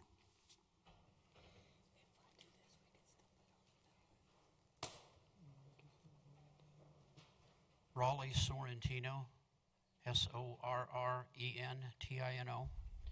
4175 Teller Street. Several months ago, starting in February, March, April, and May, this council heard dozens of citizens come in here and plead with you to stop this ordinance and stop the PRD. You were unable to conclude that with the citizens. Now you have in front of you a referendum with nearly 2,000 signatures of your citizens and your constituents. These are electors in the city of Wheat Ridge. You cannot turn your back on them anymore. Thank you. Thank you. Is there anyone else who hasn't signed who would like to speak on this matter at this time? You may come forward. Okay, I don't see any more members of the public who would like to speak. I will open the floor up to questions from council. Ms. Davis. Thank you. Mr. Dahl, I just have a couple questions, so since I get the honor of doing the motion. So, of course, one of the things we could do is repeal the ordinance and then have it open for a public hearing on Monday, September 9th. Or we could also just put it up for the vote of the people, which is, you know, the vote of the people, and let them vote. I just have a question from a timing standpoint, maybe I need to ask the clerk this as well, is if we go into the public hearing on September 9th, and we decide from the public hearing to still put it on the ballot, you know, based off of comments and discussions, do we have time? Or what kind of time frame do we need to put any ballot language on? No, you don't.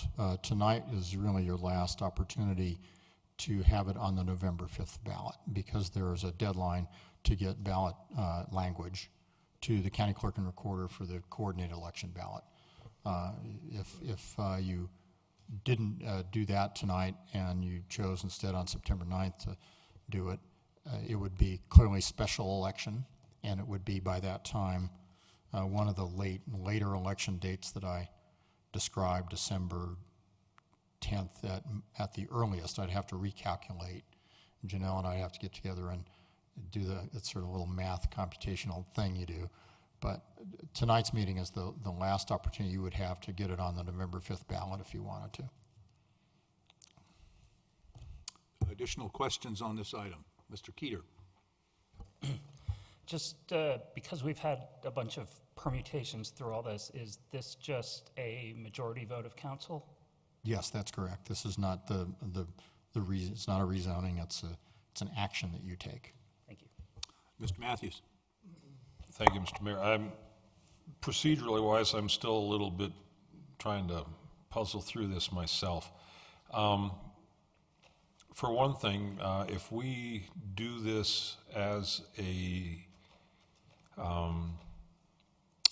ordinance and go to repeal the previous ordinance, if I read the charter, I think we're almost forced to repeal it or put it on the ballot. Is there any chance that if we go through this and vote, that someone can ask for a reconsideration later and then cause another vote? I mean, what rules there? Because I'm a little concerned because we had this happen once. I understand. Because the charter is clear, once you have a sufficient referendum petition, and you have a sufficient referendum petition, you have to do one or the other of these things. And following your question, I give a little thought to that. I thought about, well, what about first and second reading? Clearly, that's important because that is your process to repeal an ordinance. You do the same process as you did to adopt. And I'm getting to your question. So it's clear it's two readings unless you do an emergency ordinance. But if, for example, on second reading, the approval of the repeal or ordinance failed, I'd be sitting here and telling you, well, it's clear you have not now chosen, you've taken your time to think about door number 2 and have chosen not to do it. So your other door that you are now really required to do would be to send to election. Now, if the ordinance, the repeal or ordinance were approved and your council rules still apply, you know, it's not because there's a referendum they don't apply. So you might have to go through reconsideration. It's rare, but you're right, we've had reconsideration. You might have to go through it, but there is an end point to that process as well. And if at the end point to that process you have an effective repeal or ordinance, you've satisfied your requirements, your obligation under the charter. If at the end of that process you haven't approved an effective repeal or ordinance, then you must go to election because the charter commands that. And in that particular scenario, then we would be forced to set up a special election. That's correct, yeah. Because of the time frame, tonight's kind of the last shot on the coordinated election. Is there further discussion by council? Questions by council before I close and ask for a motion? Okay, Ms. Davis, may I please have a motion? Okay, I'm going to do this based off the discussion we just had. I move to approve resolution number 47-2019, a resolution referring to ordinance 1667, series 2019, to the regular municipal election to be held November 5th, 2019, and setting a ballot question therefore. Second. We have a motion and a second. Is there discussion on the motion? I would like a little discussion. Who was the second, please? Mr. Keeter was the second. Ms. Davis. I just want to make a couple comments on this.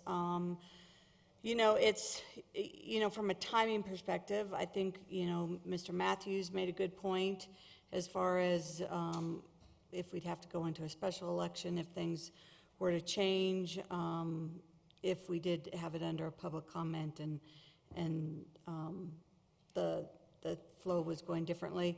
From the folks, from everyone sitting and everyone speaking tonight, you know, the point is, they said, you know, let our community decide. So I think this is the reason why I chose this motion, is for the community to decide. And the final thing, because unfortunately I think we've all been put into this, I think Mrs. Shaver's daughter was in the middle of it too, just and mentioned it tonight, is that in the words of Mr. Figlis, I just hope that as far as when we're running for office or when issues on a ballot come up like this, is that we all communicate. And I know this is always difficult. We don't even see it in federal campaigns. But we always communicate and to our neighbors and our groups the information and the facts. And so I think it's important for that information to get out to the public as well, and why I chose this and based off of other outreach that I've had. Thank you. Ms. Hoppy? Thank you, Mr. Mayor. I just wanted to read real fast the suggested ballot language, which is shall ordinance 1667 series 2019 and ordinance rezoning real property at 4000 through 4066 Upham Street, City of Wheat Ridge, from residential R3 to planned residential PRD with an outline development plan ODP, allowing for 38 townhome units and 9 buildings go into effect, and it's you vote for the ordinance or against the ordinance. So I just wanted to make sure that for those who don't have packets in front of them, saw that. And then I also just wanted to make note, just real quickly, that Jenny Shaver, I wanted to let her know that in the official notes and document from the protest hearing, it does clearly say that the protesters did not introduce evidence that the subpoena was in fact served. So I just hope that that helps you makes you feel a little bit better that it is on record that they didn't actually in fact serve you with that. So that's all I have to say. Additional discussion. Ms. Weaver? I will be supporting this for all of the reasons that you mentioned. I also want to go back a bit to the original decision, and I'd like to remind people if it goes to a vote of the people that we're discussing, because there's several things that have been brought up tonight, R1 and R3, and I'd like to clarify that this case was a specific zoning change from R3 to a PRD, okay? And the reason I supported this project is a personal story, because I live in a single-family home, and to my right is an R3, and to my left is an R3. And that's what I look at. And so it was very personal for me to think about, as a citizen of Wheat Ridge, given that choice, that these are zoned R3, would I want to personally look out my window and see a development that was a PRD is a very specific site plan that has to be, it cannot be changed, and that's why it's called a planned development. And so for me, the option isn't R1, it's R3 or this planned development. So for me personally, I felt the planned development was a lot nicer than what I happen to look out at every day. So that's why I'll be supporting this, and I hope all of you will think about what the choices really are on that ballot if it goes to that. Thank you. Thank you. Additional question, or Mr. Urban? Thank you, Mr. Mayor. Obviously, I'll be supporting this. The right of citizens to petition their government is fundamental to our republic, to our country. And for our city, it's a absolute right and necessity and a sign of a healthy democracy when we have residents come forward and say, no, that's not what we want something else. And this process of a petition and a referendum gives the people a voice when they feel they don't have a voice representing them. And so in this respect, I supported the appointment of an additional hearing officer for the protest matter, but as I look at the protest, I want to support a person's desire to protest the process and be able to have ability to redress the grievances that they have regarding the protests. But at the same time, there has to be a modicum of decency and respect of your fellow citizens when you bring into a protest hearing the integrity of the city clerk and others, it just speaks ill of the process, and I would encourage us to not go down that path and encourage us to be more respectful of our neighbors. And it doesn't help your message or your argument if you're going to berate the citizens in that matter. So I'll be voting in favor of this. Thank you. Mr. Keeter. I also will be voting in favor, and I've been on council for 7 months, and if my memory is correct, this is the 6th meeting that we've addressed this particular project. So all of the other discussions and reasons are valid, but I also, we need some level of closure on this. And I understand that however the vote goes is not going to end the debate over the underlying principle, but we just need to figure out what's going on here and then see if there's a way that we can move forward together. Thank you. Is there additional discussion on the motion? Mr. Matthews. I will also support the motion to go to an election. We've heard someone mention tonight that, our sampling database is too small. And I think this gives us an opportunity to take a look and see how people across the city are looking at high-density developments. I wish we could do it sooner for the folks and put the question to bed, but this will end up not going to the election in November. And I hope that everybody on council, whether I'm still here or not, that council after November will take to heart something I've been preaching for 4 years, that we need to listen to the people. Thank you.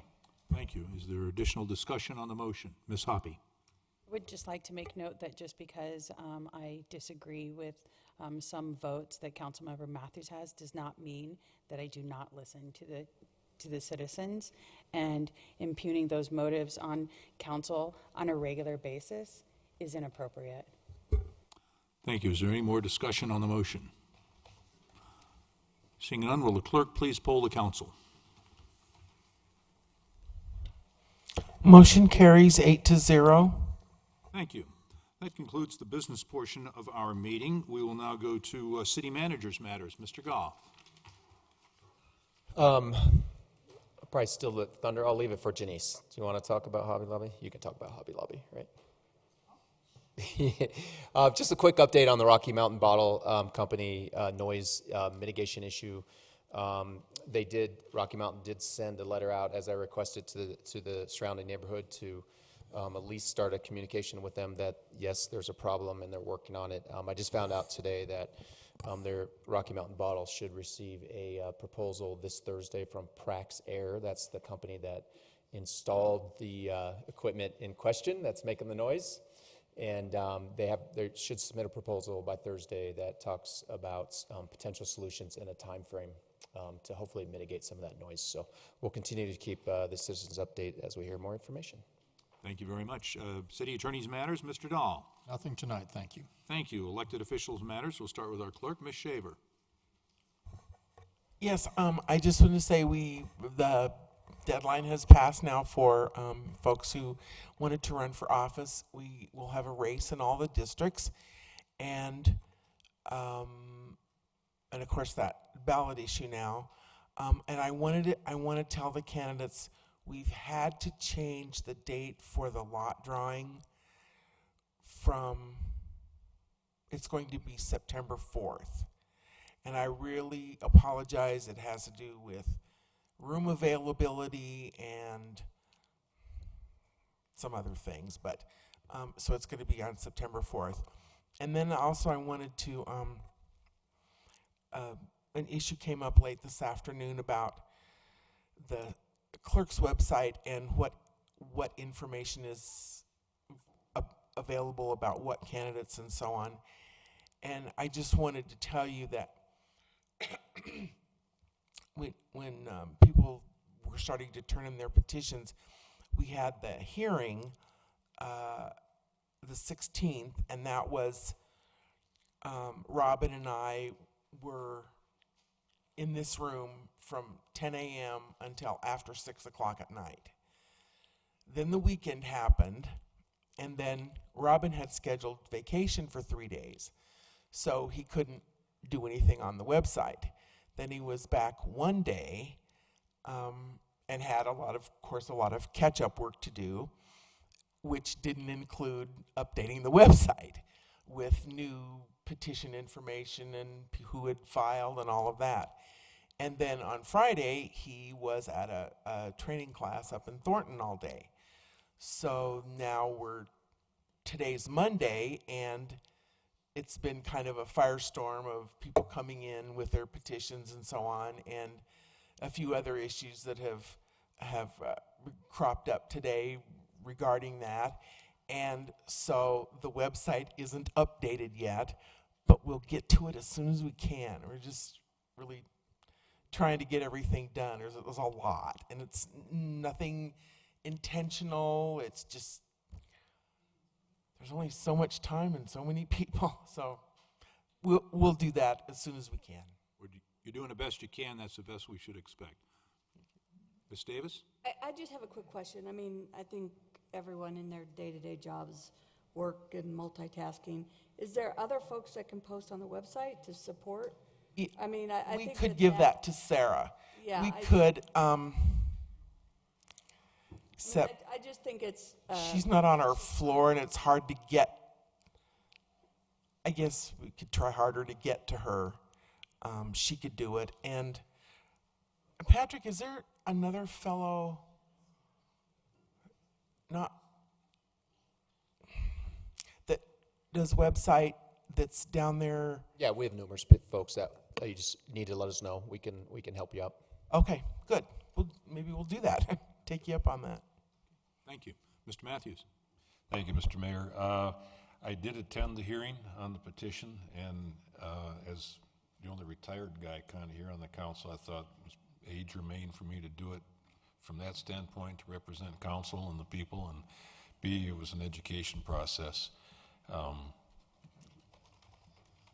It really, democracy is, in the way we do our government is a messy deal, but hopefully we come to the proper solution at the end. But it was very interesting, even though it was a long, long day, as Mr. Dahl can testify to. And thank you, Mr. Goff, for bringing up the noise issue again. I want to assure my constituents up there that we're not going to let this slide. It's just another one of those just processes that takes a while, and we'd be more intent on hurrying them along, but yet we want to make sure that their engineering processes are gone through so that the final result is actually satisfactory and that we do get the desired results. To that note then, I'll mention Hobby Lobby a little bit. I missed the grand opening. I couldn't make it that morning, but Hobby Lobby out at Youngfield Open had their grand opening, and the Sierra and the Home Goods store is going to be opening in probably another month. It's kind of exciting to see. I just drove through there today, the new parking lot, and my wife went to the grand opening and soft opening both. She couldn't stay away twice. They were 3 days apart, but she says it's a beautiful store and has been laid out very well as a retail professional. That's what her career was. She gave them very high marks for what they're doing. So we have something, I think, very special to look forward to there. And just as a quick update for Clear Creek Crossing, work is going on there. All of us went out there several of us were there at a groundbreaking ceremony, which was kind of a photo op really, but I have some updates from Tyler for what's going on up there. And for those of you that can't tell the difference, construction is underway for both the I-70 ramps and associated roadworks to connect the ramps locally to 32nd Avenue, and they hope to have part of that done by the end of this year, and then the bridge work and others will take place later, but by the end of this year you will actually be getting off the highway in one direction and going down to 32nd off the new construction. The leasing team out there has been focused on entertainment and restaurant anchors for the project, and they're trying to maximize a synergy between all of the future tenants out there, trying to make sure that it's kind of a measured and balanced mix and that everything works together. and that they just match. I mean, you don't want to put two Walmarts next door to each other, but there's a balance. Foothills Credit Union is under contract to purchase a pad site north of the hook ramps, and the only other retail they have right now is a Come and Go, just fuel and convenience store that will be available. And they've also reached an agreement with Brand Hospitality for the sale of the hotel pad at 40th and Clear Creek for a 125-key Hampton Inn and Suites. So apparently that is well underway. And the Harvest Village team is going to submit an SDP application very soon for the retail portion of things, and I think we're going to see some exciting things happening. And also, multifamily parcel will purchase their parcel from Evergreen and begin site improvements in 2019. So that's kind of a quick update on progress of what's going on out there. Thank you. Mr. Keeter. Thank you. So some of you may have heard that it was just, I think, just over a week ago that a bicyclist was struck and killed by a hit-and-run driver in Arvada. The victim was a member of our community, and his wife is a committed and active volunteer for the city. And I almost said accident. It happened in Arvada, but I don't think any of us could honestly tell ourselves that it couldn't happen here. Wheat Ridge has come a long way in the 13 years I've lived here in terms of emphasizing and prioritizing bicycle pedestrian safety and infrastructure, but all of us, those of us on council, staff, the public, we all need to do even better. Thank you. Thank you. Ms. Dozeman? Sorry, that made me tear up a little bit.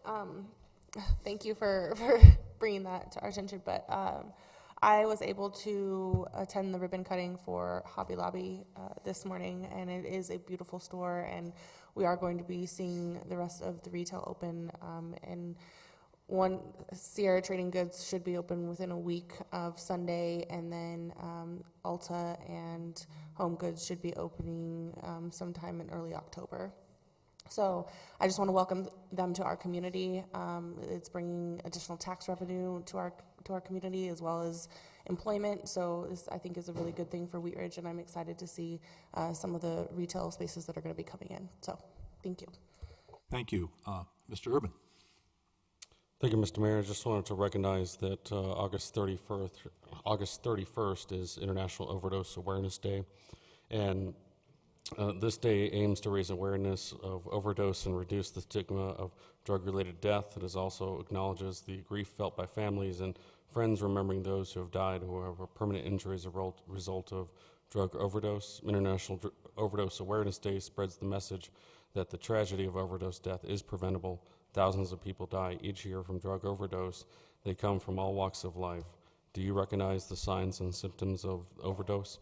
What is the impact of drug use and overdose on family, friends, and those experiencing it? So I just want to take that and make sure people are aware of that. Thank you. Thank you. Ms. Davis?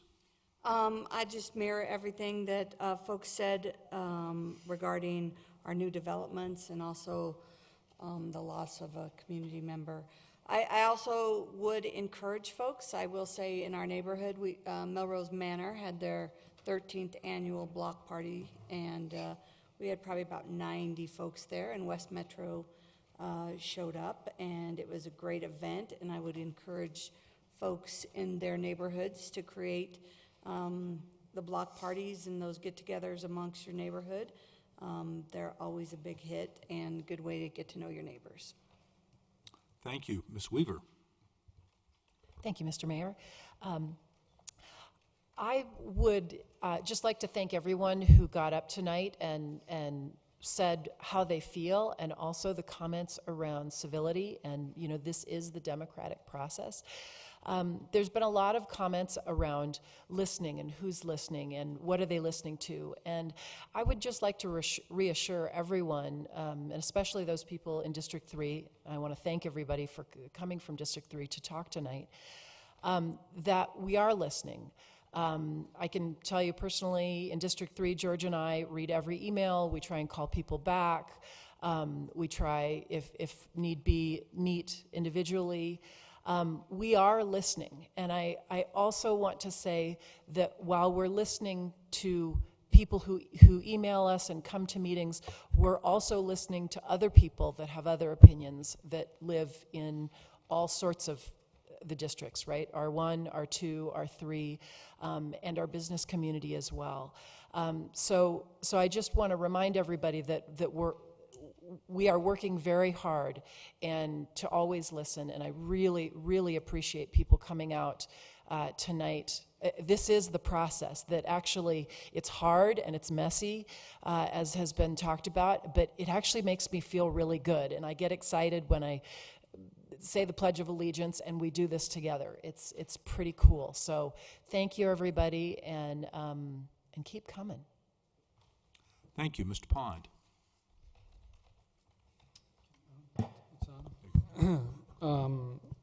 Thank you.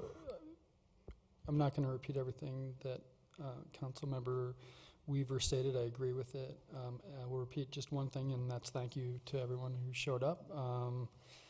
And I know that we encourage that in our correspondence, and I'm glad to see it, and look forward to seeing more participation moving forward. Thank you, Ms. Hoppy. Thank you, Mr. Mayor. It was a beautiful morning at the Hobby Lobby this morning, and Councilmember Weaver and Dozman and I were joined by the Wheat Ridge Chamber to cut the ribbon, and that was very exciting, so I'm happy to see them open. I also want to say, as far as the noise goes at the Rocky Mountain Bottling Company, Councilmember Matthews and Dozman asked for that to be brought up to a study session, and it's been scheduled for a special study session on September 23rd because our schedule for study sessions is pretty full. And then I'd also like to bring up on October 7th, currently, we have scheduled that we will have a presentation on PeopleSpeak, which is an online public outreach software for land use and public hearings. And so that'll be an interesting presentation. I'm excited to find new and explore larger ways to be able to have our citizens tell us what they think. So thanks. Thank you. I was very fortunate to, on Tuesday morning last, participate in a Jefferson County Comprehensive Homeless Count that has been going on through the month of August to try to identify locations and individuals who are experiencing homelessness in an effort by the county to be able to craft solutions or craft a way to move forward to address this issue. It comes up at virtually every public meeting I go to. The housing crisis, I co-chair I chair the Metro Mayor's Caucus Committee on Housing, Hunger, and Homelessness, and it's an issue that's in our society. I think it's going to take all of us as a community to get together to understand sort of the issues as they exist in our community, and reach out with compassion and try to develop solutions. And I'm really buoyed that the council approved the Caesar Square apartment because that keeps people out of homelessness, and I think that's good for all of us. I would like to echo Mr. Keeter's mention of a tragic loss in our community, and our hearts go out and sympathies and condolences to the family. Be careful, and also school is back in session for our young ones, and let's be extra careful with them because they're the future that we hold in our hands. And next week is Labor Day, and I hope everyone will have a very safe and happy holiday. So with that, we will stand adjourned. And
special study session. Missing our clerk.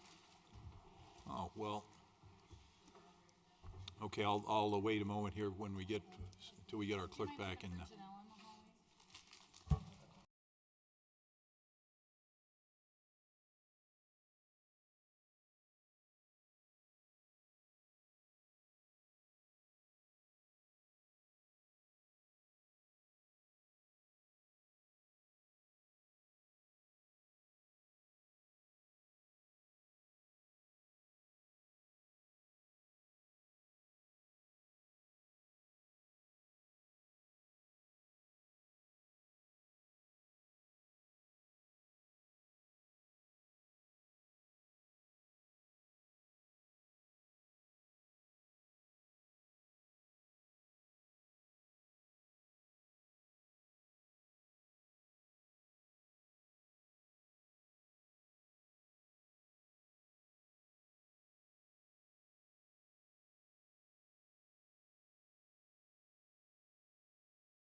For the City of Wheat Ridge, Colorado, for August 26th, 2019.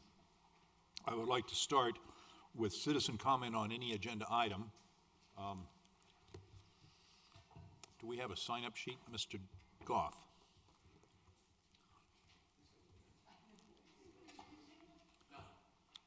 Okay. Okay. Is there anyone here from the public who is not signed up to speak tonight who would like to speak on any of these 4 agenda items? Mr. Pettit, please come to the podium, introduce yourself.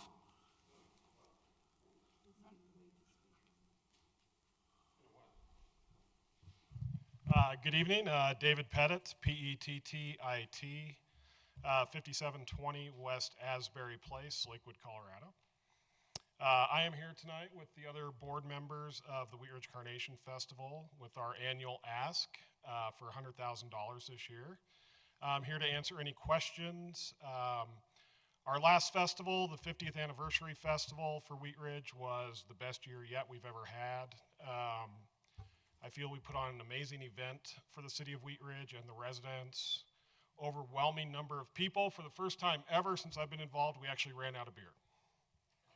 So we covered it, though. I mean, you have a few kegs missing, Mayor, from your restaurant. You haven't noticed them yet, but it was very successful. Deposit on those empties. So what's that? I've got a deposit on the empties. So. Okay, exactly. Yes, we'll get the deposit back to you. Very successful event this year. The music, the fireworks. Want to thank all of our volunteers. We were able to raise, we think at our first estimate, the festival was only 2 weeks ago, about $50,000 going back to our nonprofits this year, which are the Wheat Ridge Rotary, Wheat Ridge Optimists, the Wheat Ridge Kiwanis, and Wheat Ridge High School are the heavy beneficiaries, which is very exciting for us. It's why we do what we do as volunteers. So I'm here for any questions that you guys might have. Thank you very much. Yep. We will call on you when we get to that agenda item. Thank you very much. Thank you, sir.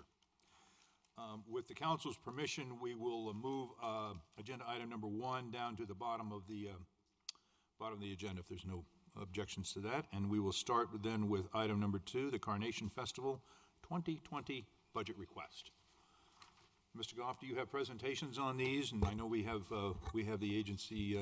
Yeah, we have, I believe, representatives from all agencies, and just maybe a quick introduction. These are requests that we received from these 4 different agencies, and the city staff has not made any changes to the request at this time. We're waiting for city council direction before we add these into the 2020 budget.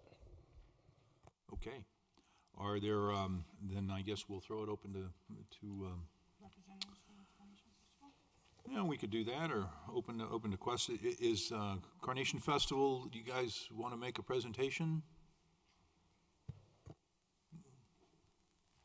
You just got it. A few minutes All ago. right. No, don't necessarily have a presentation. Okay. You have our budget. Our proposed budget for 2020 was included in the packet. Good. We are here simply to answer questions Okay. as needed. Excellent. Okay, we'll open with questions from council then. Ms. Davis. I just have a question. I know in the past we had hired someone to help manage it. And we still have a fee of events administration, and that's $35,000. What is the lion's share of like that money? So I'm going to default to our treasurer, Chris Miller, who is here to answer any budgetary questions. Thank you. Operational questions I can answer. Chris is going to take any budget questions. Thank you. So administration really includes things that aren't specific to the event, but overhead, things like maybe a little bit of the advertising that goes into the event. We had to pay for certain permits and such. I don't have a lot of specifics on that number, but there are things that are just not necessarily connected to the event. So we might buy some things that support the event throughout the year. So those are some examples. So I guess my question would be, because I know this is always a big question, if it be Local Works or the Carnation Festival, is what kind of staff, because a lot of times, we say this is a completely volunteer establishment, et cetera, or are we paying some folks to be doing certain things? We used to have someone that used to come in and do kind of the programs and stuff. So I think that, because in here you see marketing and advertising, so you see some of the things you kind of brought up. So to me, when I see that administration, I'm thinking that's labor costs. Yeah, so a lot of that is rolled into security is under administration. We've had to up security these past years just because of, global events, U.S. events. The last 2 years we've added a lot of extra security. Radios, golf carts, anything administratively that we need to operate, we put under that line item in the budget. Thank you. We have a detailed P&L. We're always willing to share. We just want to make it as simple as possible. Okay. Ms. Hoppy. Yeah, so I just want to clarify, I'm pretty sure that I know the answer to this, but you guys don't have any actual staff that's paid. It's a complete volunteer board that pulls this off. The people who are paid are, let's say, stagehands for that day to do the staging and that kind of stuff? Exactly. So we have, like I said, outside security that we pay. We do pay small administration throughout the year, which would be like hourly workers to help manage our vendors as they apply. Just kind of the day-to-day. We keep that cost very little versus when we had an event planner. We feel like we're very far ahead of the game without an event planner. The volunteer board handles the management, but we do hire some people for the day-to-day things, which falls under that. Thank you. Additional questions? Okay, Ms. Hoppy? I don't have questions, I just wanted to go to discussion. I think that the Carnation Festival is super awesome. We moved here we bought our commercial building in 2010, and very shortly after that, we moved our residence here from Denver. And my 11-year-old now has spent every year except for one there, and that was because we were moving one of our sisters into college, and she was not happy about that. I was told that was not happening again, and therefore we missed last year, but we were here this year. And so I just want to say, I understand. I spent a lot of years doing large event planning, and I understand the massive amount of time and effort it goes into it. And I certainly appreciate, I know you guys are a year-round volunteer board, and I appreciate all your work. And I'd like to support your request for $100,000 for next year. Is that a consensus question? I don't want to cut anybody's discussion off, but I'll be Okay. willing to We'll make have that consensus. more, so we have a discussion on that proposal. Great, then I would like to ask for consensus to grant the Carnation Festival 2020 budget request of $100,000. Looks like we have consensus there. Okay, thank you very much, Thank you Mr. so Pettit. much. Thank you, Mr. Mayor. Thank you. Appreciate it. Thanks for waiting around. I would like to invite the Mary Ann Schilling to come up, and are you here? Or are you gonna? Well, you can stay there too. That's that's back in the the non-lighted section of the gallery. But we'll see if we can bless you appropriately light you up. Thank you. Tonight we're going to have Joy Opp and Amy DePierre from Sustainable Wheat Ridge who are going to be presenting on the 2020 budget. Okay. All right, Ms. Opp, thank you for coming. Please adjust the microphone so it. Happens every time. I wear my high heels just for this Okay. occasion.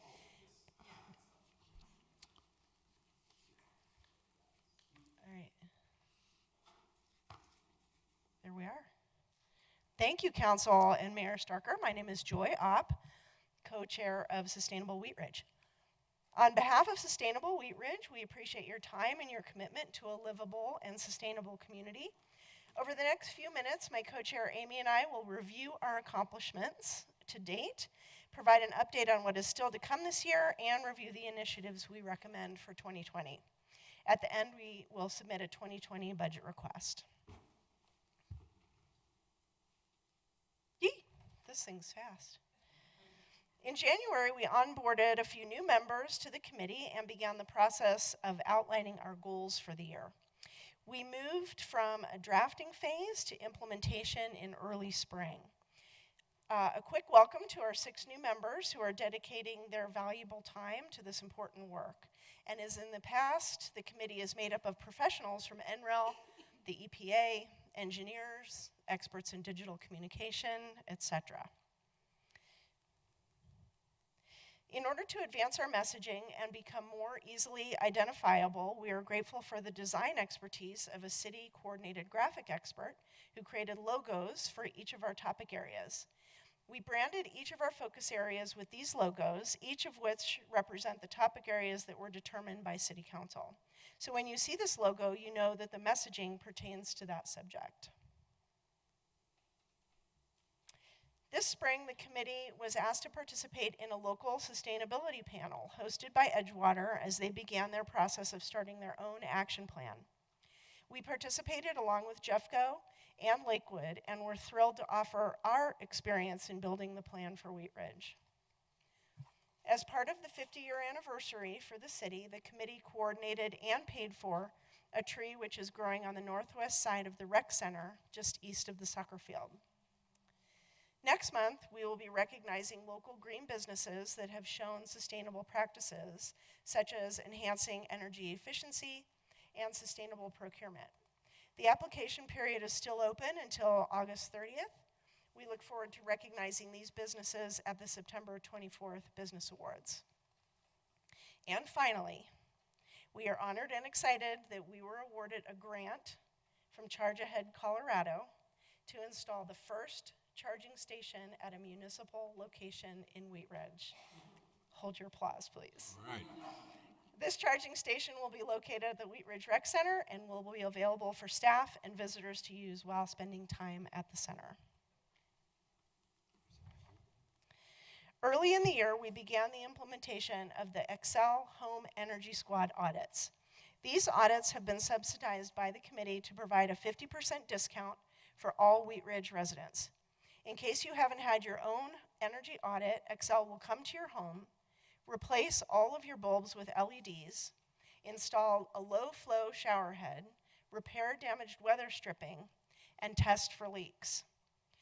Once the discount code and contract were approved in June, we began appearing at local events, including the Local Works Criterium, Friday Night Live, and the upcoming Ridge Fest. To date, we have about 30 people signed up and saving money on their energy bills, with each month doubling the previous month's signups. We've been incentivizing residents to sign up for these audits by handing out conservation kits to residents when they sign up. So these are the kits that Excel gave to us, and they include several LED light bulbs and a solar phone charger and a backpack.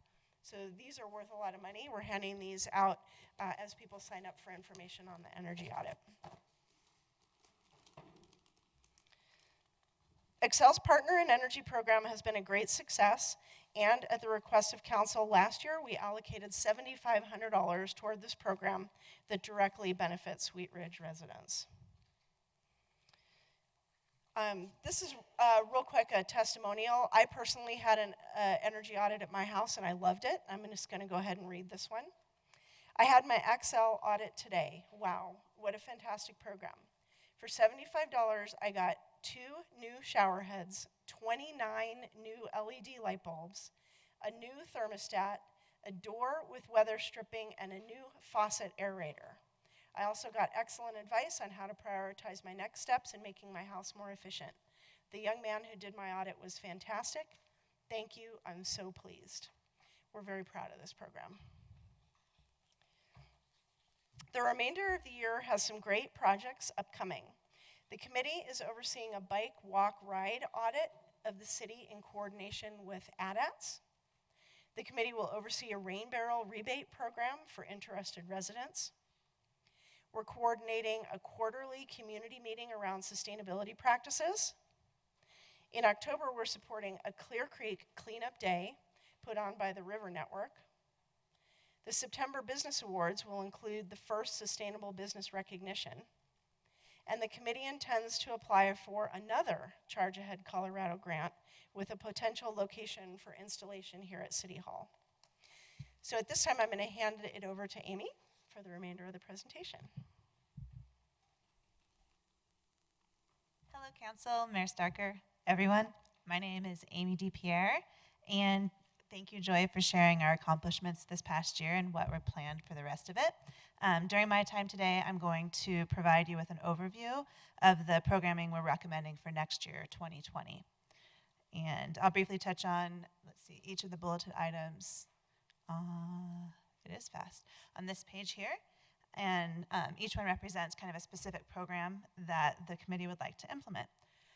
So first on the list is Sustainable Neighborhoods, and this program was developed by the City of Lakewood, basically to help cities create resident-level neighborhood groups. These groups then facilitate and implement sustainable projects that are focused on their neighborhood's unique needs. The program is currently certifying 26 neighborhoods in 3 cities, being Lakewood, Denver, and Fort Collins. And then as Joy had alluded to previously, the committee intends to create and host, in partnership with local businesses, a quarterly community engagement event around sustainability in order to bring residents together for education and networking purposes. And then these events would also be a way for residents to provide valuable feedback that the committee could utilize when prioritizing recommendations for the city. Next, we're investigating the potential of partnering with a Garden in the Box type program next spring in order to provide an easy way for Wheat Ridge residents to enhance their home gardens, and so they can either grow food or plant pollinator gardens or procure plants that are tailored for Colorado's soil. And along those lines, next Earth Day will be the 50th anniversary, much like this year was Wheat Ridge's. But Sustainable Wheat Ridge has been asked by Wheat Ridge Parks, Forestry, and Open Space Division to help plan an Earth Day 50th anniversary event in April of 2020. Stay tuned for details on that event to be determined. Wheat Ridge is also recommending the development, as you heard Joy mention, a green business certification program in order to recognize businesses who are resourceful and efficient. And then this will culminate in an award rather than just recognition next year during the annual business awards. In addition to the Charge Ahead Colorado grant that we were awarded and plan to resubmit for, the committee will continue to identify and pursue other grant opportunities related to sustainability as they come up. As you can see, the committee has accomplished quite a bit already and has some bold intentions for the upcoming year. And in order to amplify our programming, support important sustainability initiatives, and to expedite the implementation of the Sustainable Neighborhoods Program, Sustainable Wheat Ridge would like to once again recommend that the city consider funding at least a part-time sustainability coordinator. In particular, the Sustainable Neighborhoods Program would greatly benefit by having a dedicated staff member.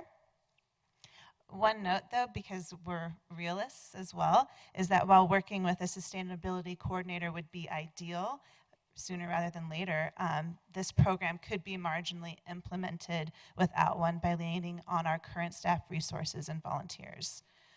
Sustainable Wheat Ridge, which was RESC at the time, made this recommendation to hire a city staff member specifically tasked with sustainability in June of 2018, and we continue to echo this sentiment. We hope you will take this into close consideration for the future. And then, now for the money part. This is our budget, our request for 2020. And as Sustainable Wheat Ridge implements sustainability-related goals and continues to partner with local agencies, the committee is focused on enhancing its impact and acting as a city community liaison for sustainability. Most of these items have been discussed on previous slides, and to reiterate, this budget request would allow Sustainable Wheat Ridge to continue partnering with Excel Energy on their Partners in Energy program, to support green businesses, to host community events, to provide opportunities for residents to compost, plan an event for Earth Day's 50th anniversary, promote active transportation, and implement a Sustainable Neighborhoods program. As you can see, the largest line item is the Sustainable Neighborhoods Program. The reason for this is because the program would allow for a highly coordinated effort that engages residents with their own programming and actually allows for multiple projects to be simultaneously implemented across all 6 of the Wheat Ridge Sustainability Action Plan focus areas. This budget number includes training, licensing, and signage fees for the certification program, and our goal would be to onboard 2 neighborhoods annually. Approval of this budget is another bold step toward making Wheat Ridge a welcoming and livable place for residents. Thank you for your time and attention. We'll be here and happy to answer any questions. Thank you so much. All right, we'll go to council. Do we have questions for the Sustainable Wheat Ridge? Ms. Weaver. About how many people, or what are your statistics on how many people you've touched in the last year through the programming? That's a great question. We'd have to get back to you. We have 11 committee members, and we all basically have kind of a different project that we work on, so we'd have to probably solicit. We don't have that information offhand. The largest outreach has been at a couple of the local works events, just promoting the Excel Energy program. Mr. Matthews. Thank you. On the charging station at the rec center, the $9,000, does that cover the entire installation cost? The grant? No, the grant covered the majority of the installation for the EV station, and the city's covering the remainder of the budget. In or out of your budget? Mary Ann might have the exact figures. So the grant covers up to $9,000 or up to 80% of the cost of the installation of the charging stations. So $9,000 is the max. We anticipate getting the entire amount, and there should be about, I would say, $3,000-ish that would be city funded, by the rest of it coming out of the general fund. Was that budgeted originally? No, it's not budgeted. It's something are we included in the 2020 budget? Or was it a 19? I can't remember. It's not budgeted, no, but we didn't know we had the grant until just a couple weeks ago. So if we move forward, we'll find the money in this year's budget. So none of that's been spent yet. Yep. And then how are you going to manage the use of the charging station? It's at this point it'll be free of charge, so just kind of first come first serve. There's two ports on it, so it'll be for up to two cars at a time. We'll probably we'll look at policies and procedures, I guess, on it. We haven't gotten that far, but it'll be open for free to the public and first come first serve. In perpetuity? I think we'll continue looking at that. We potentially may start charging, I guess, if need be. I'm just curious Yeah. what it's gonna cost down the road and where that's gonna get budgeted, if it's not gonna be in their budget. What's an incremental cost to the utilities that at the rec center? I don't know if we've estimated those costs yet, but Yeah, it was as part of the grant application, they estimated the cost, pennies. It's very minimal to operate a charging station. Including the cost of electricity. Yeah, that's what I'm referring to. Thank you. Thank you. Additional questions? Ms. Dozman? Yes, thank you. So can you just kind of touch on some of the communications and engagement tactics that you guys use?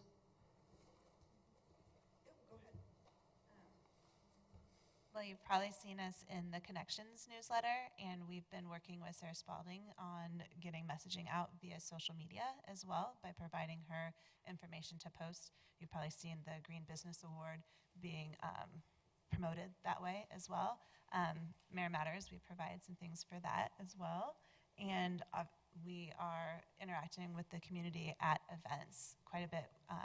We have T-shirts, as you can see, we're sporting them today, so that's part of it as well. And just talking with everybody at the events, we have a banner that designates our table, and we're able to share with residents. So something that I just want you guys to maybe take into consideration is that a lot of the schools in our area are ripe for this kind of work. And I know at Peak we have talked about a community garden, and we talk about sustainability quite a bit. And so I don't know if, and I know a lot of the PTA leaders at the other local schools, and I think that we would love to be able to connect with you and bring you into the classroom and talk about sustainability with the kiddos and kind of have them see it, in real time. Because I think that would be really important. And I am going to be conducting some neighborhood pop-up cleanup days in the next couple of months. And we've talked, and I actually already did this with our students at Peak. They had little leaders, and several of the days consisted of us going around our campus and picking up trash. And talking about proper disposal of certain items. And so I definitely want to encourage you guys, and I would love to touch base with you and hope that we could maybe engage our youth, please. Right now, we're kind of on an as-request basis rather than us reaching out to organizations. And in fact, I was at the Rotary Club today, just giving a spiel. So I would absolutely welcome that, and we would love all of the invitations to wherever the community might need us. Absolutely. Mr. Matthews? What was your 2019 budget? It was the same. Thank you. Can you speak a little bit and give us a little information on the Sustainable Neighborhoods program? So the Sustainable Neighborhoods program was developed by the City of Lakewood. They certify and train leaders to really engage citizens in designing their own programming. So the community liaison, someone who would be a sustainability coordinator with the city, for example, would be doing outreach to neighborhoods, and the neighborhoods would be self-defined. They would come to the coordinator and say, hey, we would like to identify as a sustainable neighborhood, and here are the projects that we have in mind. Then as those projects are implemented, the neighborhood receives points, if you will, and greater certification in the program, and they receive a nice plaque that identifies them as a sustainable neighborhood. It's been very engaging in the communities where it's been implemented right now. Citizens are, really enthusiastic and excited about being able to have control over the projects that their own neighborhoods are doing. I think it fits in with the NRS that we're reviewing right now, in that it, really gives neighborhoods the power to implement the programs as needed. Thank you. Any further questions for Sustainable Wheat Ridge?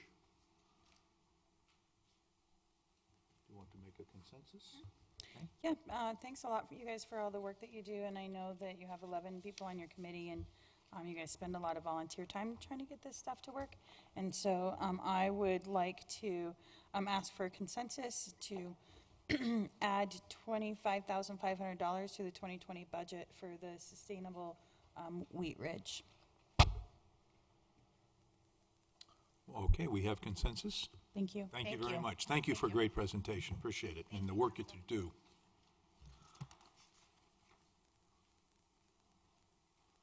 Okay, let's see, we've got number 3 on our let's see, number 4 on our list is Local Works 2020 budget.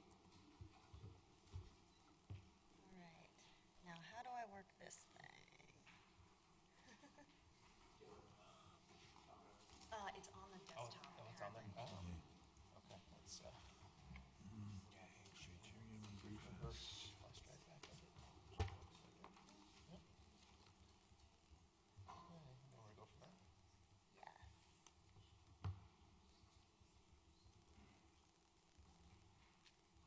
Good evening, Mr. Mayor, ladies and gentlemen of the council. My name is Ashley Holland, and I'm the Marketing and Events Coordinator at Local Works. It's my pleasure to speak on behalf of the rest of the staff, our board, and our amazing volunteers. Tonight, our staff is here. We have Carolyn Doran, our events manager, Jenny Snell, our program coordinator, and Malachi Goodman, our office manager. We also have our board president, Kelsey Robb, and we'll be available after the presentation to answer any questions that you have. As you're well aware, Local Works is a nonprofit advancing Wheat Ridge as a vibrant and sustainable community.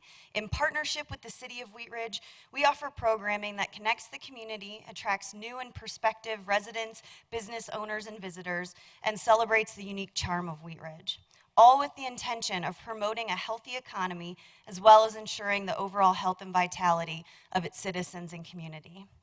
We will host between 40 and 50 events this year, and we will reach an estimated 26,000 people with our programs and services. With a staff of 4, we simply could not do it without the support of our volunteers, our partners, and of course the City of Wheat Ridge. We hope to demonstrate this evening how Local Works has been a good steward of the generous funding granted by Council. Our partnership with the city is instrumental in our success. The first area we're going to talk about is the Wheat Ridge Special Events, and we're asking for $190,000. We are perhaps best known for our Ridge at 38 events. These events are meant to activate 38th Avenue by attracting people to Wheat Ridge's Main Street while engaging and connecting businesses, residents, and the community. Many of the food establishments see an increase of sales during these events. As we've heard from Colorado Plus, overall, your events have a positive impact on business. We always see an increase on business on event days. Local Works is broadening our focus to include all of Wheat Ridge. We've begun to hold small events throughout Wheat Ridge, and in 2020, we will be exploring additional events and alternative venues along our commercial corridors. You're probably aware of our Big 5 events: Criterium and Brewfest, Friday Night Live, Ridge Fest, Trunk or Treat, and Holiday Celebration. And here are some highlights from this year. The Criterium and Brewfest was once again our state championships, and we presented a new course with resounding success. This year, we partnered with 25 Wheat Ridge businesses, either through sponsorships or vendors. I'm proud to report Local Works earned $35,463 in beer ticket sales, registrations, vendor fees, and sponsorships, making this our highest grossing Criterium and Brewfest to date. And we look forward to 2020's 7th annual event. Ridge Fest is scheduled for September 7th coming up. Hopefully we'll see many of you there. And as in years past, we'll feature bluegrass music, classic cars, an artisan market, field day games, and the return of the highly popular Chalk Art Festival in partnership with the Wheat Ridge Cultural Commission. We will partner with 29 Wheat Ridge businesses for Ridge Fest. We anticipate over 7,000 attendees again this year. Trunk or Treat will take place on October 26th. Businesses and community members decorate their car trunks and pass out candy to trick-or-treaters, and due to the popularity of this event, we're actually relocating it to the Lutheran Medical Center, and we're very excited about this partnership. We will present our 8th annual holiday celebration on December 7th, and this also serves as the official tree lighting for the city. Last year, we partnered with 12 businesses who all contributed to the event's success. 8 of these businesses opened their retail space. As partners in the event, the businesses showed their commitment to the community while also promoting their products and services to the 4,500 attendees. Next up are our home and business loans. We're asking for $50,000. The goal of the loan program is to improve the economic vitality and appearance of the homes and businesses in Wheat Ridge. We currently have 4 business loans in progress and paperwork for 1 home loan that's currently processing. In mid-2019, some of the previous loans reached maturity. These funds will continue to be cycled back into the program for future applicants. However, new applicants come in faster than existing loans are paid off. Therefore, we still request city funding for this program, and Local Works Board of Directors will match these funds with an additional $50,000. Next up is Live Local Wheat Ridge. We're asking for $41,500. Live Local is a program that continues to connect residents with one another and to local businesses to build a stronger community. These events provide really unique opportunities for local businesses to reach new and existing customers. Run by a volunteer-driven committee, our 2019 events cover topics ranging from fermented foods to archery classes, most recently a tour of Five Fridges Farm. These multi-generational events have had record attendance this year, with most being sold out. Year to date, we've collaborated with 11 local businesses and community groups, including the Everett Parent Teacher Association, Rocky Mountain Specialty Gear, and Southwest Gardens. For 2020, we will continue to grow and evolve this program. Community outreach and education, there's several items that fall within this, and the largest being our Leadership Academy. We're asking for $40,000 overall. Local Works added more than 20 graduates to Wheaties Academy in 2018 and is planning to coordinate a comparable leadership program in 2020. Our leadership program provides dedicated community members with the skills to turn ideas into action. The 2018 Wheaties tackled local issues, including improved communication between government and residents, promoting a vibrant economy via business partnerships, increased options for affordable housing, and community art. The past participants remain very engaged citizens, and 15 program alumni sit or have sat on city boards, commissions, and council. This year, our planning committee is already working hard, preparing for next year's academy, including surveying past participants, updating our curriculum, and securing session locations and speakers. Also within this line item is our Partners in Progress Committee. We're working to educate residents about civic engagement and inspire them to get involved in the community. This committee is working to create a pipeline of civic engagement with options for all residents. Also under this broader umbrella lives our involvement with Art Space, Wheat Ridge's Complete Count Committee, Sustainable Wheat Ridge, and other community initiatives as they arise.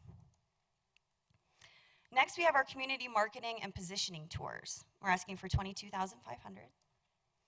In the past year, we've conducted 2 very successful tours that have showcased amazing local businesses. Our Progressive Dinner Tour took participants to 4 locations across Wheat Ridge. These businesses partnered with others, and ultimately, our tour goers experienced food and drinks from 7 local establishments. This spring, we held our Blooms and Brunch Tour. This sold-out tour took participants to Wheat Ridge's 4 garden centers, and at each stop, participants enjoyed food from local restaurants, and overall, attendees interacted with 9 local businesses. We also surveyed tour goers afterwards, and of our respondents, 100% said they plan on making future purchases at one or more of the garden centers and food providers, and 50% of respondents said that they spent $75 or more that day alone. Following the success of these tours, we plan to perfect our existing tours and continue implementing new and exciting tours. TLC Wheat Ridge, $33,750. TLC stands for Traffic Safety, Life Quality, and Crime Reduction. This is a partnership with the Police Department's Community Services team, and we have 3 programs that fall under TLC: cleanup days, dumpster grants, and block party grants. We host 4 cleanup days throughout the summer where citizens can dump trash, recycling, and yard waste, and we recently collaborated with Altitude DocuShred and now offer document shredding at some of these events. Last year, we hauled away 1,320 cubic yards of waste, and we are set to exceed that number this year. We also have 2 neighborhood-specific grant opportunities. Our dumpster grants allow residents to work alongside their neighbors to clean up the block and bring homes into code compliance. And our block party grants help subsidize the cost of getting neighbors together. Neighborhoods that are well connected are safer and cleaner. As of right now, we have 17 dumpster grants and 12 block party grants that we've awarded this year. Next up, HEAL and Active Living Coalition Plan Support. LocaWorks is in year 3 of an Active Living grant from Kaiser Permanente. The grant focuses on improving infrastructure west of Kipling on 38th Avenue and extending back to those surrounding neighborhoods. The goal is to reduce barriers to walking, biking, and wheelchair rolling. After the first full year of the grant, the core team of consultants and advisors made recommendations to the city based on resident feedback and our data collection, and the city moved ahead with purchasing some equipment to be used along the corridor, including a permanent speed checker, increased lighting, and improved wheelchair access to bus stops. Public Works will be installing these this year. LocaWorks is also supporting the ongoing work of the Wheat Ridge HEAL program, which its purpose is to inform the community on matters pertaining to healthy eating and active living, focusing on heart health, active living, healthy harvest, and mental health. And in 2020, LocaWorks would like to continue this important community health work. Community engagement and communications, we're asking for $50,000. We help position Wheat Ridge as a community of choice and provide support for the City of Wheat Ridge priorities like facilitating neighbor-to-neighbor relations. One of our most popular means of communication is our event postcard. These continue to be well received in the community, and in spring 2019, we started providing a Spanish language version of the postcard. We plan to continue this method in 2020. We also deliver school flyers to all Jeffco schools in Wheat Ridge, and this year we've added nearby schools that serve Wheat Ridge families and private schools in our community. In addition, our Community Engagement Committee is focused on outreach and relationship building. One way the committee accomplishes this goal is with LocaWorks open houses, and these events provide space for neighbors to get to know one another and again, engage with local businesses. In 2018, our open house highlighted the businesses in the West 29th Marketplace, and we included the participation of 4 businesses, and then just last week, we focused on businesses on or around 44th Avenue, and we highlighted 6 local businesses. And then finally, our Commercial Corridors program. We're asking for $93,000. Based on our observations and conversations with businesses and community members, LocaWorks is broadening our focus to all Wheat Ridge commercial corridors. We will continue with our branding and placemaking efforts on Ridge at 38, and we'll also join in on these efforts in other areas. There are existing business and civic leaders along our commercial corridors, and we plan to collaborate with these individuals. We'll work with leaders to develop and implement branding plans for these areas. These funds will also go towards marketing the placemaking events in these areas. Overall, we'll continue to use our marketing tools to engage patrons to choose businesses throughout Wheat Ridge when shopping and dining. And finally, we have a map of the locations of all of our 2019 programs and events. And as you can see, we're already reaching much of Wheat Ridge, and we'll continue this work in 2020. So on the behalf of the staff, board, and volunteers, thank you, council members, for your investment in LocaWorks. By investing in LocaWorks, you're investing in Wheat Ridge. We're available. Thank you, Ms. Holland, very much. Open it up to questions from council. Ms. Dozeman. Yes, thank you. So I kind of wanted to touch on the $22,500 for the 2 positioning tours. What would you say is the largest cost? I saw that there was $10,000 for volunteers and staff time, but I'm having a really hard time wrapping my head around that amount of money for just 2 tours. Sure. And you can see that we didn't spend quite that much this year, but we're a lot of that depends on the tour. So for the Progressive Dinner Tour, it was a bus tour, so renting a bus. We paid for all of the food. We don't want to make working on our programs and being a business partner something that's cost prohibitive to our businesses in the area. And so, often we pay cost for food and supplies and time for these organizations, so that we can highlight their awesome businesses, but that doesn't become something that hurts their bottom line. So when you're citing personnel and volunteer management, because you also have the refreshment supplies and other costs in there is $2,000. So what would you say that $10,000 for personnel and volunteer cover? Oh yeah, that's for local work staff of coordinating these. These are definitely very time intensive things to coordinate, working with 9 or 11 or however many businesses on these events. It's a lot of running around. I have more unless other people. Go ahead, Christy. Ms. Davis, we'll come back. So I have just a couple questions you might be able to answer and staff might be able to answer. So I know there's been a bit of a transition with staffing. And one of my questions is that from a staffing perspective or even a budget perspective, because you have that vacancy, I guess is it one of those things that, Patrick, then we're not providing dollars to them, or that you're not asking for those? Again, it kind of goes back to, are we writing checks and the need's not there if your staffing's down or those types of things. So how is the money's like? And again, one of the other things was we're going to ramp up on the bus tours this year. Well, let's say for whatever reason, maybe you missed one this year. Those dollars then I'm guessing aren't spent, so then do they just stay in the city? Yes, if we don't fulfill an obligation, we don't, host an event that we were planning on, that we don't invoice for it. What about staffing? Same with staffing, yeah. Okay, and then I just have a general comment. First of all, thank you for all you guys do. I know there's a lot of volunteer work. I think the hardest thing I have to say approve it or not, it's hard when we don't see the overall budget, because this is more or less looking at give or take. I mean, it's 80,000, so 18% increase in budget. And I don't know many people who are at least are working at their business budget or home budget that could say, oh, let's just increase our spending by 18%. So I think although maybe some good ideas, maybe some good areas, some good thoughts, from a budget perspective, when I haven't seen the whole budget for the city, although it'd be nice to spend $50,000 on community engagement and communications, we might need to work on some sidewalks or something instead. So it's a lofty request, 18% from the previous year.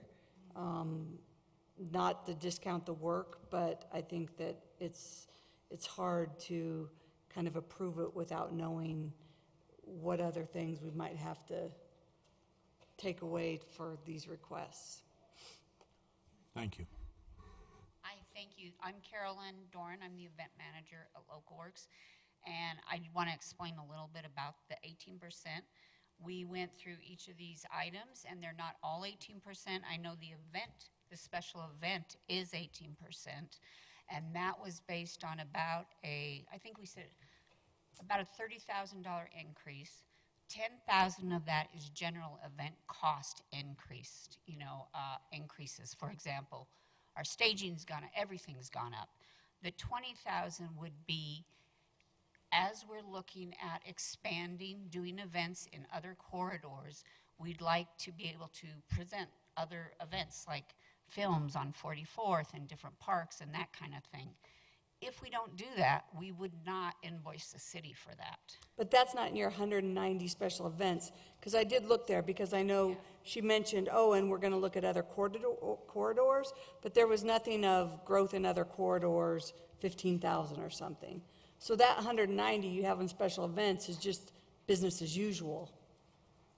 Well, it isn't, because 20 of that is growth in other corridors.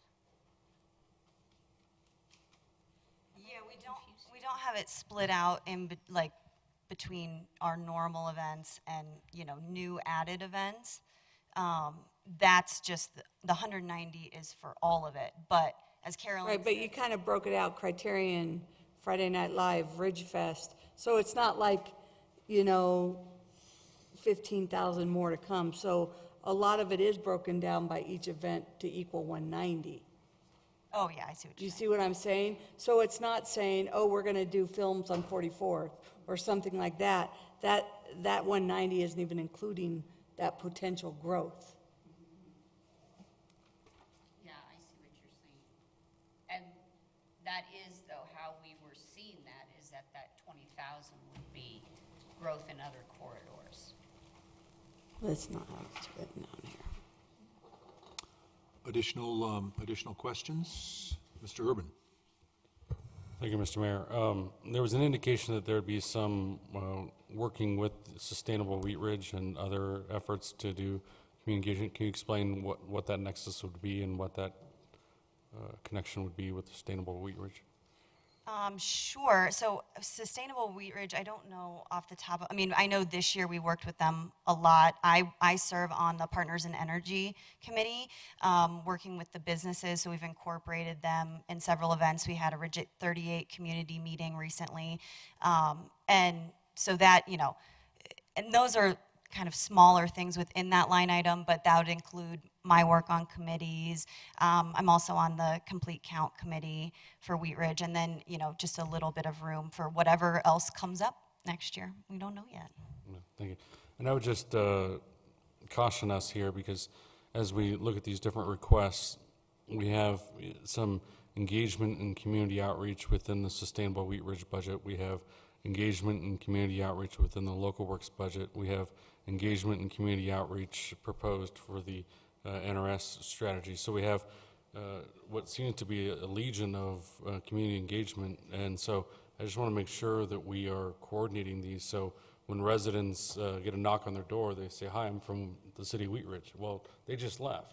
And so I just want to make sure we're not sort of stepping over ourselves as we're running up to the citizen's doorstep. And so that isn't necessarily for Local Works in general, but it is across the board. I want to make sure we're coordinated on this and not sending multiple people out to do the same job. Thank you, Mr. Keeter. So just to follow up on another question, it seems clearly that the staff salaries are split out by task and not a separate line item here.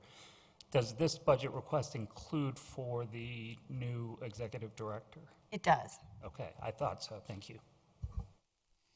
Thank you. Ms. Dozeman? That queued me up for my next question. Where are we at with the new executive director? Could you tell us about that process? I would be happy to. Kelsey Robb, president of Local Works. So we are nearing the final stages of that search. I would expect that we can make an announcement within the next 2 weeks. In order to maintain the confidentiality of those who have applied and may not have heard yet one way or the other, I want to respect them in that and not tell whoever is listening. But I would expect within the next 2 weeks. We've had an extensive search process. We hired a consultant to come in and help us with the search because we wanted to make sure that we got the absolute best candidate possible. We had 20 applicants, which is more than the last time we went through this search. We were very excited about the pool of applicants, and I'm very much looking forward to making the announcement. Thank you. Mr. Matthews? Are we keeping a budget somewhere of the in-kind support? Does that come up in our general budget? At one time I know it got kind of buried somewhere, but. I'm sorry, I didn't catch that first part. In-kind support? From the city? For Local Works itself? There really isn't any kind. I think when we had that discussion a couple of years ago, some staff has volunteered for some of their events, but we don't keep a separate in-kind budget, no. Not even as a line item? So we don't know how much we spend putting up banners and taking stuff down and? The Public Works Department does help, with banners, but it's just part of their programming. We don't have a separate line item for it, no, we don't. If that's something council wants in the future, we can do that, but we don't track that separately. I thought we'd asked for it about 4 years ago, but it's just my memory. Ms. Hoppy? I think that we did look at how much we were supporting different events through in-kind of like the police staff and the public works staff and stuff like that, and had, I believe last year, actually around budget season, had come up and had looked at that, but that was when we were looking at the budget as a whole. Then you guys as staff had come up, we had asked, like, how much are we spending in overtime and police and public works to put the barriers out and pick them up for parades and stuff like that. And so I know that was done last year, but it was further in the process when we were looking at the budget during study session. Yeah, when we bring the budget back in September, we can try to put some numbers together. It's fairly negligible, though. I'm trying to think we put banners up, but that's not just for Local Works. That's for all city events. We support the Christmas holiday lighting ceremony. But we can see what numbers we can pull together for the budget on that. Okay, additional questions or Ms. Hoppy? Sure. I'll take a stab at a consensus. I'd like to ask for a consensus for to fund Local Works 2020 budget request at $550,750. 3. Okay, that doesn't look like it. 4. Okay, so we're halfway. I don't know that's not really much of a consensus. Do you want to try for something else? I guess I would just ask that the ones who didn't want to consent to that, if they have a different number in mind, or I can take another stab at it. I'd like to ask for a consensus for $525,000 for the Local Works 2020 program budget for next year. Oh, come on, you guys. Then you guys come up with a number. I guess I'm having a hard time because, before Wheatridge 2020 rebranded as Local Works, their goal was to be a self-sustaining entity. And I really appreciate their work in the community. I like the events. I completely agree that Trunk or Treat has outgrown the green. We actually didn't go last year because the year before it was just really hard to corral 2 young children for that length of time and with people running out of candy, and it was hard. But I think, like, Kelsey and I have had a lot of conversations around specific issues on my end, and I don't want to project that into this conversation as far as like my personal bias, but at the same time, I don't know the number that I'm thinking of, but so I don't know where I would take away from, but I don't feel like this is taking into consideration, like I see the in-kind and everything, and just from managing the Carnation Festival and doing the work that we do there, one thing that I would recommend, and it has come up amongst the Carnation Festival board, is that it might be cost effective for the city or Local Works and the Carnation Festival to partner together for tent rentals and facility rentals. And we would come into an issue with where would we store it. But I think that tent rentals, that makes up a lot of our costs for events. And so I don't know if we can maybe partner in that and drive down the cost by purchasing our own as opposed to renting them for several events and whatnot. So that's something that I would maybe want to look at. And I guess I'm having a really hard time with the high cost of like a couple of events, and it doesn't sound like Wheaties Academy is going to be continuing in the same manner, because I just saw the comparable leadership. Absolutely. It will most likely be under a different brand, but it's same concept, same everything. So one of our core tenets of what we do is making sure that we have leaders in the pipeline for the city of Wheat Ridge, making sure that we are providing the opportunity and the resources that people need in order to engage better with their city, whether that's coming to speak with city council, whether that is learning how to get onto a board or commission, learning how to run for council, learning how to connect with your city council members, trying to figure out which district you're in, whatever that is. we're here to help with that. And that Leadership Academy is absolutely, it's coming up next year. I would encourage all of you to encourage all of your friends to join us. We're already in the process of figuring out our speakers and our event locations and everything. It just might be called something different. We're working on what that looks like. Ms. Dozman? So I just have another question, because I had been a part of the Activate 38 plan with the Kaiser grant, and that kind of seemed to have fizzled as well. I don't know where we're at directly with that. Like if you're still talking about infrastructure improvements west of Kipling on 38th Avenue. Glad to see you back, by the way. Thank you. Thanks. So yeah, I can answer a little bit of that. I can talk about what I knew from before when I was Activate 38 coordinator, and since I've been back and noticing what we've been trying to get done during that time. We are in year 3, wraps up next March. What we've done during this time is basically we have used contractors to take as many samples and opinions as we can of the community along that corridor, not just on 38th, but all the neighborhoods surrounding that area. It's a very different beast than 38th Avenue on the other side of Watts. So it's quite different, but folks still have to walk and bike and get to the bus and get to the store and things like that. So to answer your question, some of the things that we've done is we have compiled a lot of data from talking to a lot of folks and made recommendations to the city. I did find out while I was gone that some of the recommendations that we made have moved forward, and the city Public Works is going to be installing those. Hopefully by the end of the summer, we're moving into fall.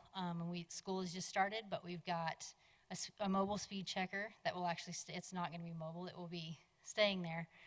It will also have some crosswalks, some active beacon crosswalks, and improved access to bus stops for folks who are in wheelchairs or for strollers and things like that.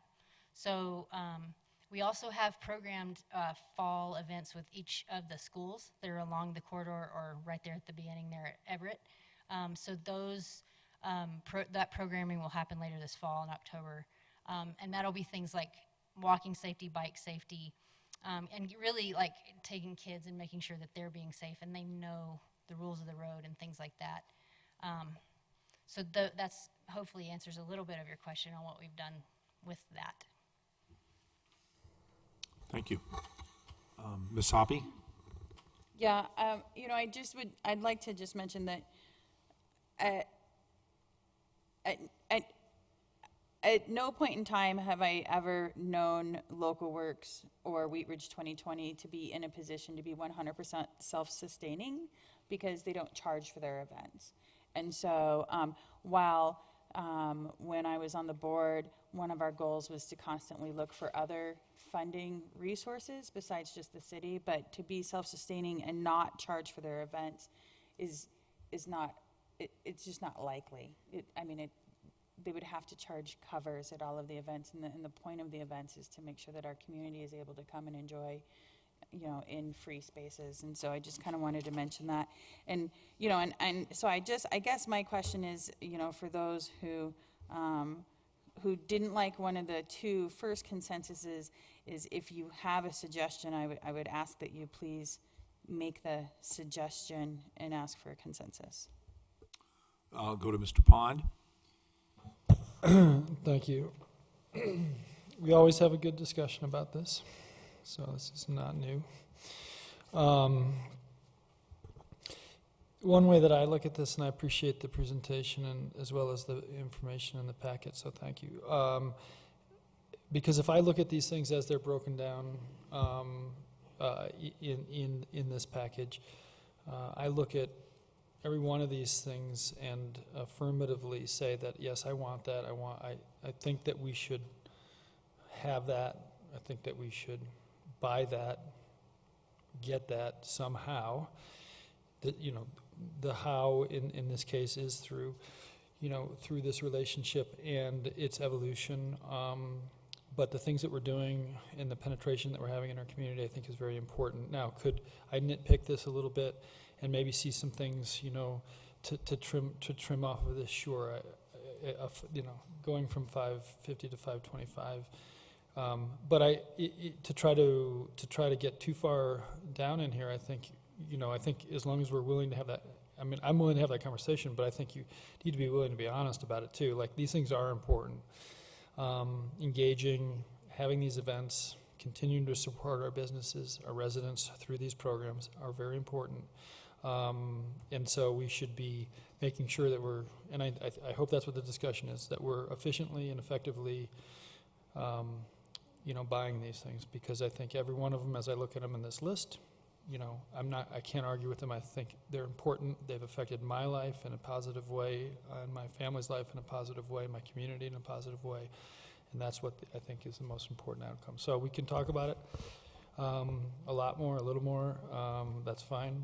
But let's come back and let's not quibble about the fact that these things are important, and get to what's the efficient way of doing it. And I don't know what that number is. I agree with Ms. Hoppy that we should kind of try to take a stab at it. Mr. Keeter.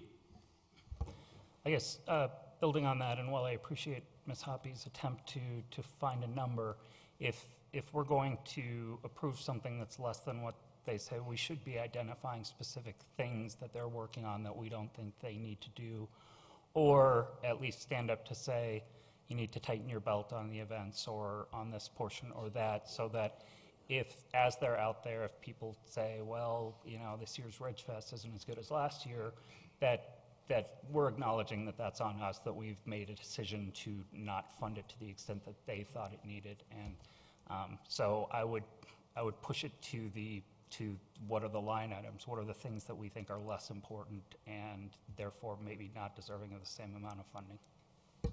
Ms. Weaver.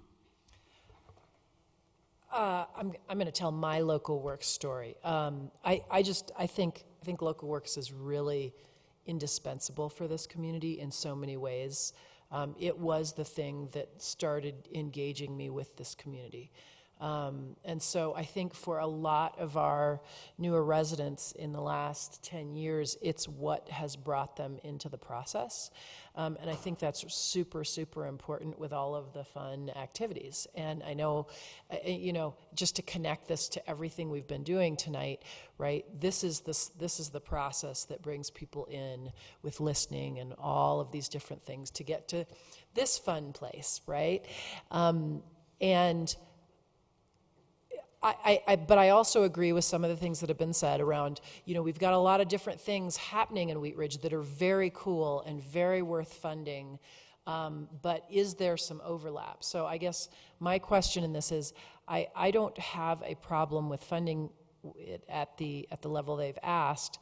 I would like, and since I'm new to council, I'm not sure how many times you all come in, but I would like to request that if I'm going to support this amount, that there be some work done on sort of the crossover of, where does Local Works then sort of go into the sustainability committee, go into the other things that are being funded, or like Ms. Dozman suggested, some of the crossover of saving money, and is there a quarterly check-in or something around moving towards, because I would say my one criticism is that these things seem very separate. If I take away, if I just look at my evolution through moving to Wheat Ridge, getting involved, the transition to the different things wasn't necessarily connected for me, if that makes sense. Not that that's anybody's job, but I think that's something that we could definitely probably save some money on and make everything a little bit flow, make it a little bit more family-like, right? I'm excited about this. I want to get involved with the Carnation Festival. I'm excited about this. I really want to be involved with Planning Commission, whatever it is. I don't know if that makes any sense, but that would be my request in supporting that amount, is to kind of listen to some of the suggestions made. Ms. Davis? You don't mind, right? So I guess my thought is this discussion and my thoughts is not that I don't appreciate Local Works, that I don't appreciate the work, that the events I don't attend and enjoy and realize that also our community does as well. I think it's, and I stand corrected, it wasn't 18%, it was a little shy of 15% increase. That's my issue, and I also, from what Mr. Keter was saying earlier, Keter was saying earlier, sorry, it's getting late, is that I'm not the expert in this area to know where maybe changes can be made. So, you know, just like me with my budget at work with that, it's to me, it's how do you make it work staying fairly budget neutral? And if you're not budget neutral, are there things, you know, can you explore sponsorships and those types of things? Yeah, grants. Yeah, no, it's not necessarily to charge people when they go get their picture with Santa or anything like that, but are there ways that we can pull in extra funds that might support some of this? But, you know, when I see digital media support doubling, again, those are areas, I can't make that decision. I don't know what your vision of that digital media support was going to be to have it double, but I guess my request is, at least at this point, is that it stay fairly budget neutral, because we do have a lot. We're looking at 2 coordinators, and, you know, we're looking at some other projects, and just to be 15% above budget, just, you know, at the first swipe, I honestly, just like all of us are probably told at work, you know, go back and try to see what you can do. So that would be my request. Go back and see what you can do, because I think 15% is a big ask. Would you like to respond to that? Thank you. Please. Every event we do, we try to increase our sponsorships, and we have increased our sponsorships, but as you can see, events are expensive. So we have been working on that. We're always looking for grants. We we get earned income through beer ticket sales, vendor fees, all of those things to help offset some of those costs, but events are expensive. And I guess the other thing I just wanted to mention is on the digital media support, we did double that, and our vision there is to work with 44th Avenue businesses and work on that website, make it more robust, attractive, get more businesses involved. So that is what our vision was on that. Thank you. Ms. Dozeman? Thank you. So I'm kind of like crunching the numbers, and the 2019 adopted budget was $490,500, and the 2019 estimated was $479,763. So that's a $10,000 difference, or that wasn't spent from last year. And the budget increase or ask for this year is $60,250. And so I'm not sure where like how to justify that kind of a jump in some of the things that I just know have occurred in the last year and everything. So I don't know necessarily if I want to keep it the same as last year or slightly raise it, but yeah, I'm not coming to 550,000. Mr. Urban? Thank you, Mr. Mayor. As we go through this, we can all kind of look at it and say, I like this, I don't like that, and come up with an answer as to what we want or what we don't want. And we can each ascribe values to what we like and what we don't like.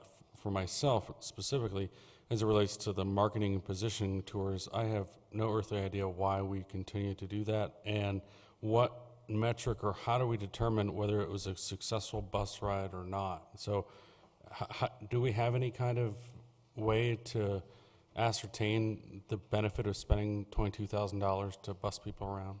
Sure. So we did do a survey after the event, which had a couple things in my presentation that I talked about, but that is about showcasing our businesses.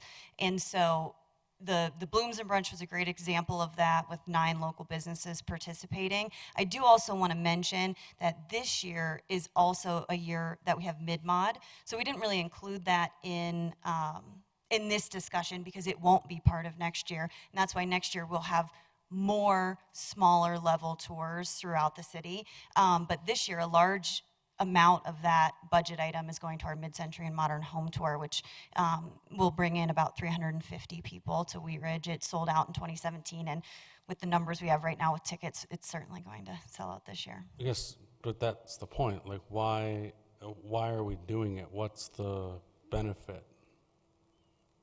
I mean, I see value in it for our businesses. So the Mid-Mod Tour, we have a great partnership with Mod Mood, which is an amazing business in this community. We have partnerships with Bardo, First Bank, Remax Professionals. Could probably talk to more of them. And I think it shows how amazing our community is. It's one example that makes Wheat Ridge really unique. There's other, areas in the Denver metro area that have great mid-century and modern homes, but I think it's a real draw from people across the state. In 2017, we had people from as far away as Colorado Springs, Boulder, Breckenridge come in to check out our community and spend some time and money here.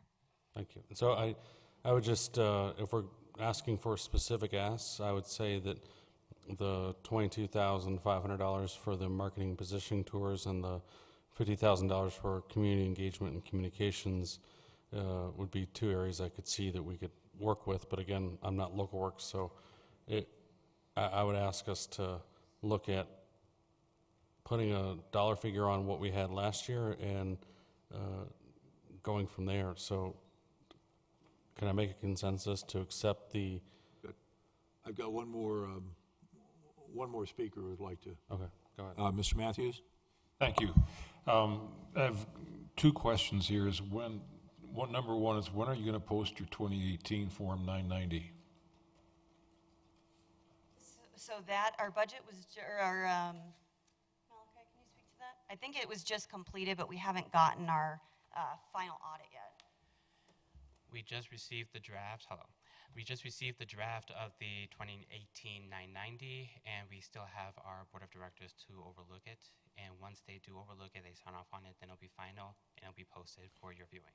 Okay, thank you. One of the items here that makes me somewhat uncomfortable is really only looking at a part of their business, and we never see what's going on the backside.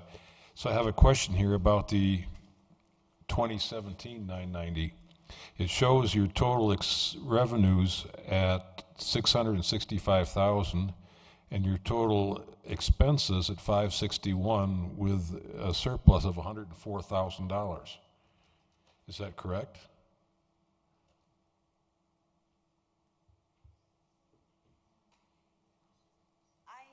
I can't comment on that specifically. I'd have to go back and look at that. But I believe that was one of the years that we sold one of the townhomes that we previously owned with the original model of Wheat Ridge 2020. We had bought properties and rehabbed them. And so in order to put great houses back on the market that were of a more reasonable price point than some people can, some more people can afford, we actually sold one of those townhomes. I believe that's that. I can't say for certain. I'd have to take a look, but I think that's okay. That's what I'm saying. I don't know where their total really financial balance statement is because we only see parts and pieces. In 2017, your total assets were $1,449,000. Has that gone up? Has it gone down? And how does that affect your financial statement in general?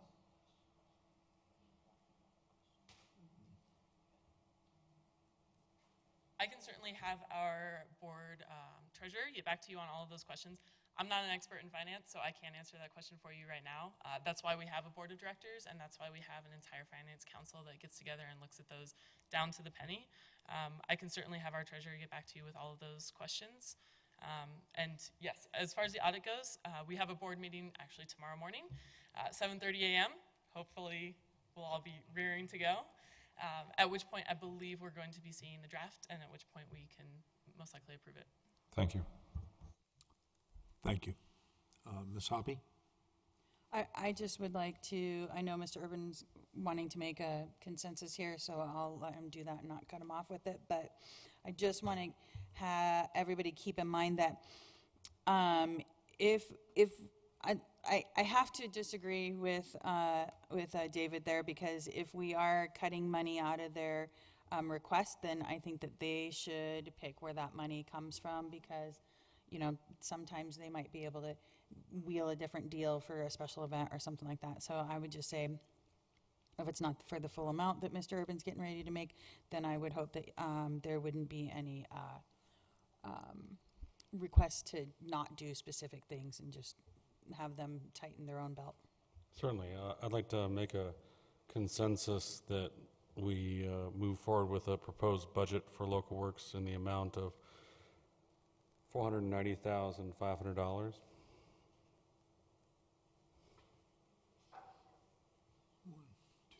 3, 4. So that doesn't really get a consensus. Ms. Hoppy? I'd like to try at the 2019 adopted budget of $495,000 plus 5%, which would be a total of $515,025. And keeping in mind that this is a reimbursement program, so it's not like we're writing them a check for this. It means if they're not producing the events and the stuff in our community, then they're not getting paid for those. And so I would like to give them the opportunity to do the extra work on the other corridors in our community and put a little extra focus on some of our other businesses. And I'd like to give them 5% bump over last year's to do that. What was the total number? 515. Last year's adopted 490, 500 plus 5% is 515.25. Okay. I'd like to ask for consensus. Okay, so a consensus on 515,025. 4, 5. So we've got a consensus there. Does that sound all right? Okay, Local Works, I'd like to thank you all for coming in. You got not all that you asked for, but hopefully we look forward to seeing all of your events in town and a very successful year. So thank you so much. Okay, we will go back to item number 1, the Wheat Ridge Business District 2020 budget. Ms. Hoppy. Thank you, Mr. Mayor.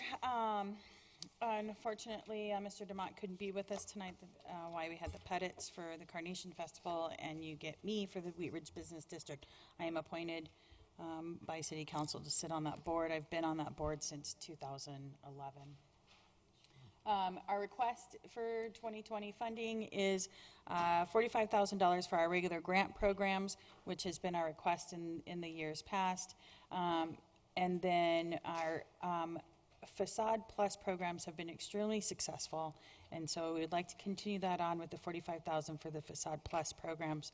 I handed out a packet that gives you some before and after pictures on some of the projects we do. Some of it is facade, some of it is signage, pole conversion signs to Ground monuments. monument signs, thank you, Mr. Mayor. The ADA accessibility grants are a big one. And so what had happened in the past is that typically the Wheat Ridge Business District would get $90,000 each year. And what had happened is we weren't getting the requests for the grants. So because we weren't spending the money, we stopped asking for that much, and that's when we started asking for the $45,000 for the regular grants.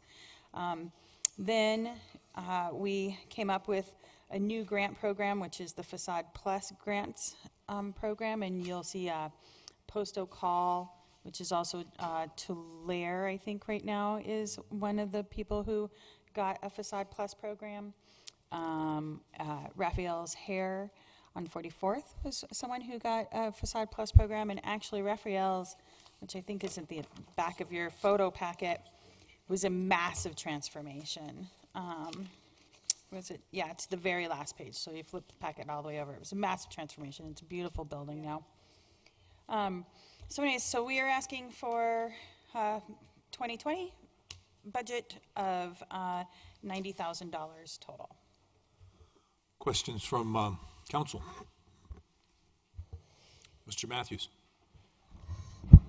I have a little bit of a question here, and it gets back to kind of keeping track of metrics and the values of what we're doing. And it's which came first, the chicken or the egg type of question. You're presenting this like any good salesman would, that if you hadn't had these grants, none of that $600,000 would have been spent. And my question is for the majority of our grants, what have you, if someone's willing, if someone's already made up their mind to improve their facade, and then they say, oh, by the way, if I go over here, I can get $10,000, so I might as well do that. Why not? It's there for it's the low-hanging fruit. And how do you determine where you're driving the decision to improve a facade rather than someone taking advantage of the low-hanging fruit that's out there and they're going to do it anyway?